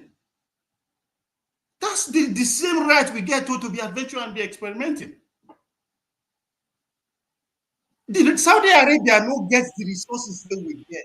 But what they have, they make sure they set it as a collateral. When Trump lead the whole United States, go there. Because of what? Now money they go collect. And anybody, if you don't get the blame. So when people say, oh, I am a healthcare provider. They born you as an healthcare provider. No be learn you learn now. Why you not feel learn? I don't really understand your point. I don't understand. You are just making the whole conversation. I don't understand. What are you saying? Innovate. Let him finish. That's the beauty of life. If everybody they reason like you, the world will be boring. So you don't have to understand me. But the next person you understand, that's what matters. So I am speaking to your comfort zone. That's why you're so uncomfortable. Because if it takes me and you to go Nigeria today and get it done, and that's what it's going to take, will we do it? No. That's why because that is what it's going to take. All hands on deck. We have to get dirty. But before you get gold, now from dirty, we just sit down with the way for the finished gold as if we are so rich. No, that's why all this innovation that we argue about, how many of us will afford that when the time comes? Only 20%. And just because you are fortunate to be among the 20%, you think the world won't stop there. No! Think about the many people who, after each and each innovation, is plunging them to poverty and misery every day. Everybody run come off a village because of electricity, because of one small job, and forget about the villages. But guess what? Those that understand what is in that village, know the value of it, they are coming. So it's not about understanding. I'm just speaking to the reality. Why we did where we did. We could not convert our raw material to a finishing good in our own house and sell it how we want it and build it how we want it. Okay, thank you. You think in Saudi Arabia they are happy that everything in the shop is coming from outside? They are not. Because now only slave now go they happy say everything when you get now give them, they give them.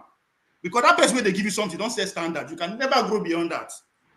After 60 years, our GDP now 200 million and we think 300 billion until we don't arrive. A budget that they will feed homeless people for America. How did America get to where they are? They produce something for it. The Chinese today are another clinical example. They say, bring all your resources, we go convert them. Why are they so special? But now we they consume. But the point is that not be all of us get that the same privilege. So before you they analyze the advantages and disadvantages of AI, think about the next person that will not get used to that for the next 40 years. After they don't discover anything again. Every discovery is from us, come from our resources. That is my pain. Why are we so happy shipping them out raw? All right, okay. AI na product where it come from our own, but they bring and come give us. We they argue how we go take use them. Anybody who know if you use is an illiterate. But that's the next thing. Okay, thank you. Let me conclude this way. Hopefully it will come out good. I was happy to bring an engineer to the show today and to have this conversation. In engineering, the only thing I learned from that field, and I was in school for 5 years, is that our job as engineers is to make things easier. And what we learn, if you're in engineering school, you start from the basic science. And basic science, you build on it. And that's what engineers have been doing. You build on what you learn and how to utilize what we know today, add to that knowledge to come to the next level. And at the beginning of this show, I talked about what we missed. And they teach that to us, the Industrial Revolution. We missed it.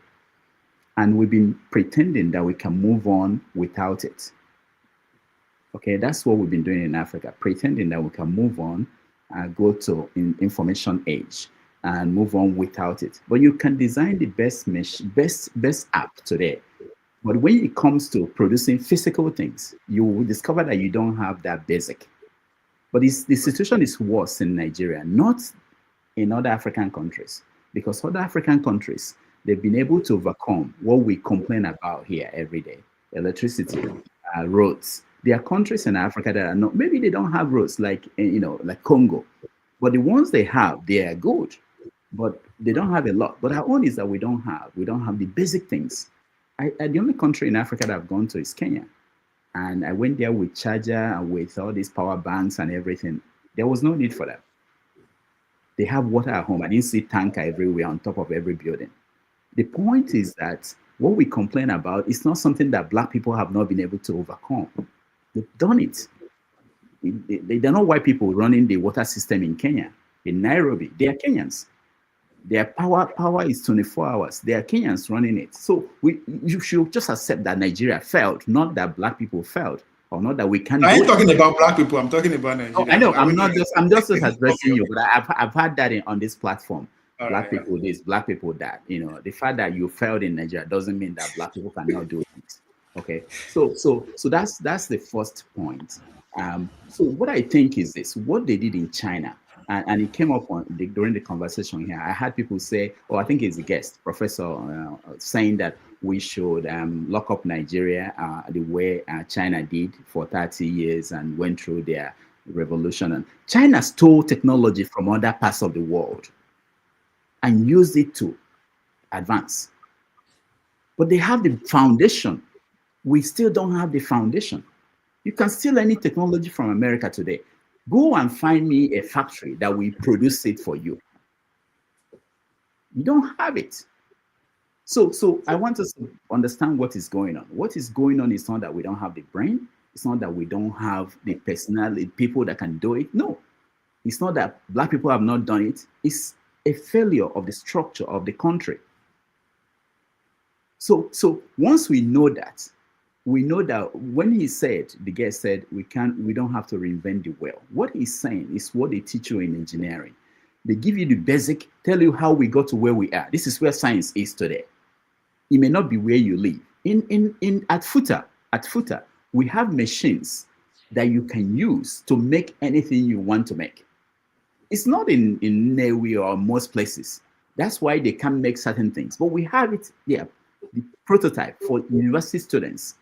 But we don't have it, and we don't have people making it in Nigeria. So if we need it, or if something goes wrong in that machine, we have to go outside and import it to fix it. So that's where we have to begin, because no matter what you do with tech, high tech, if you want to build a fan, you still need to have a machine that will build it.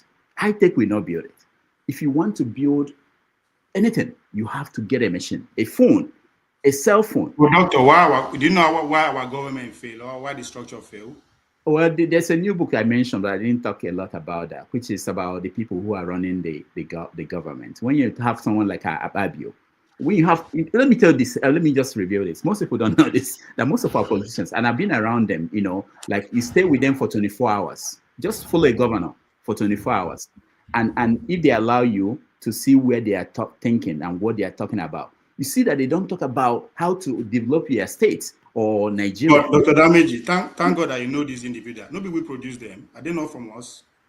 Please finish your thoughts. Let me finish. So they are not. They don't spend time. We think about Nigeria more than these people.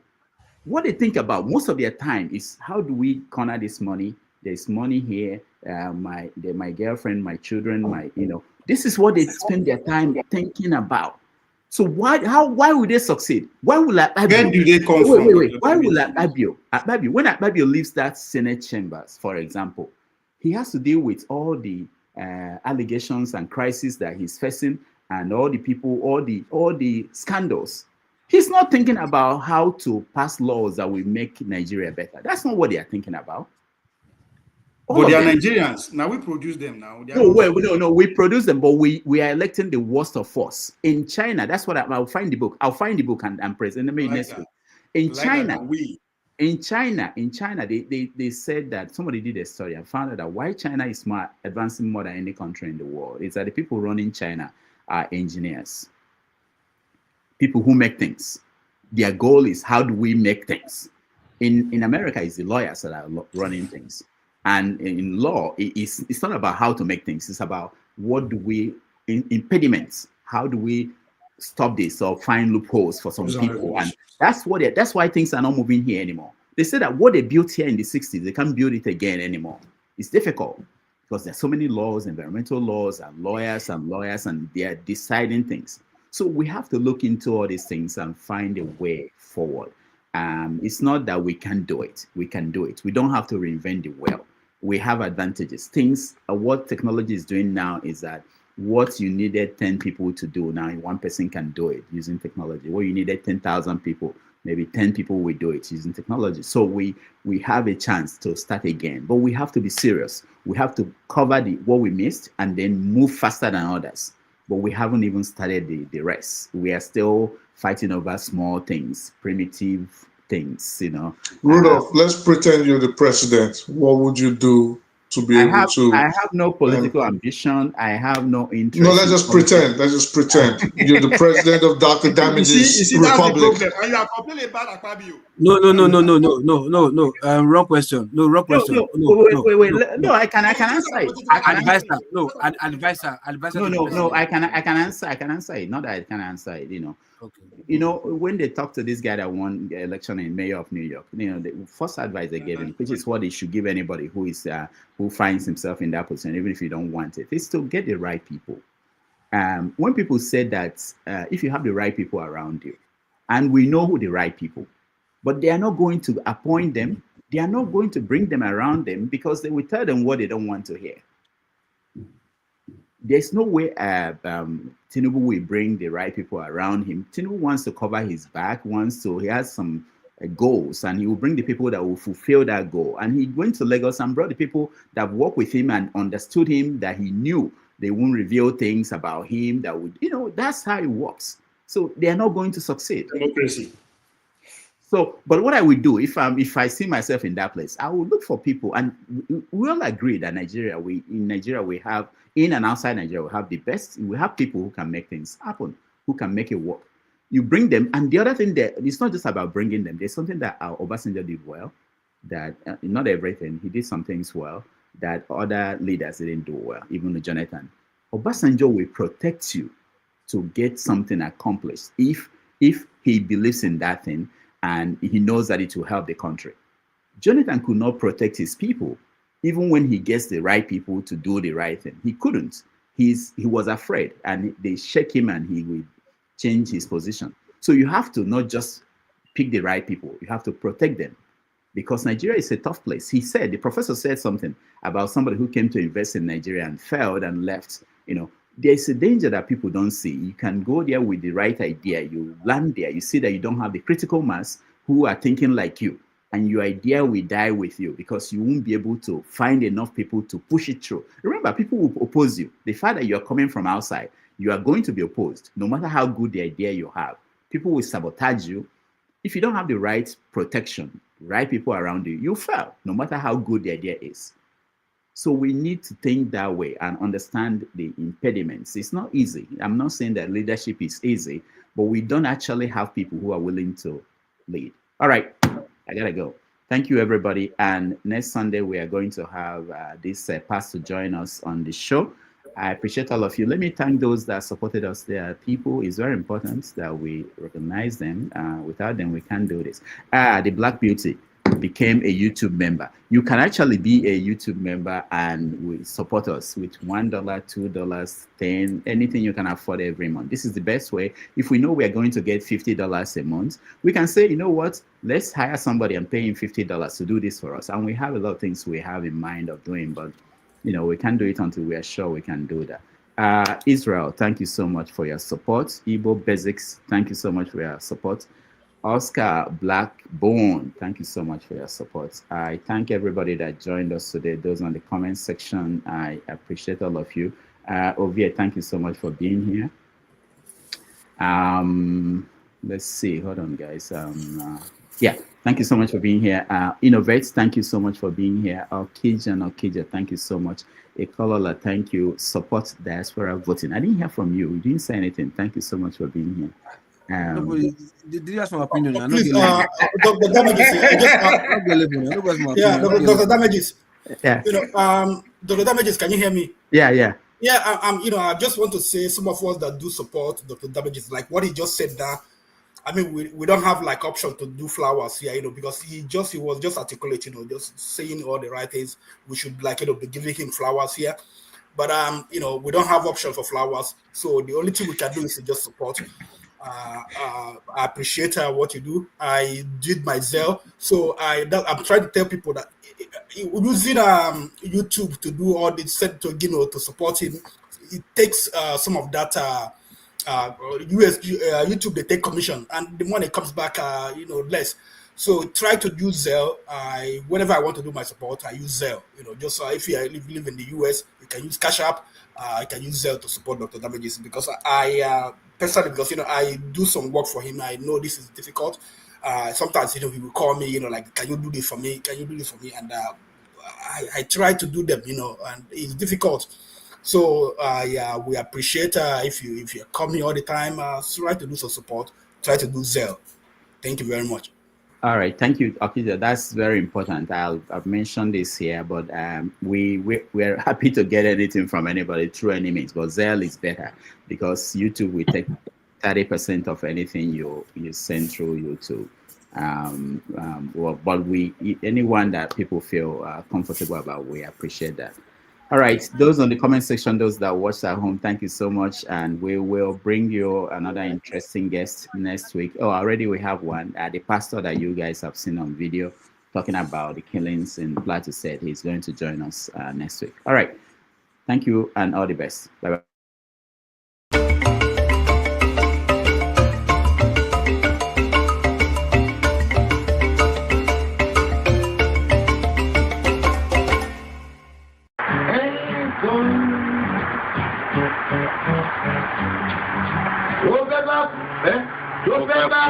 tó fẹ́ kú torí ẹ̀. Tó fẹ́ kú torí ẹ̀ o.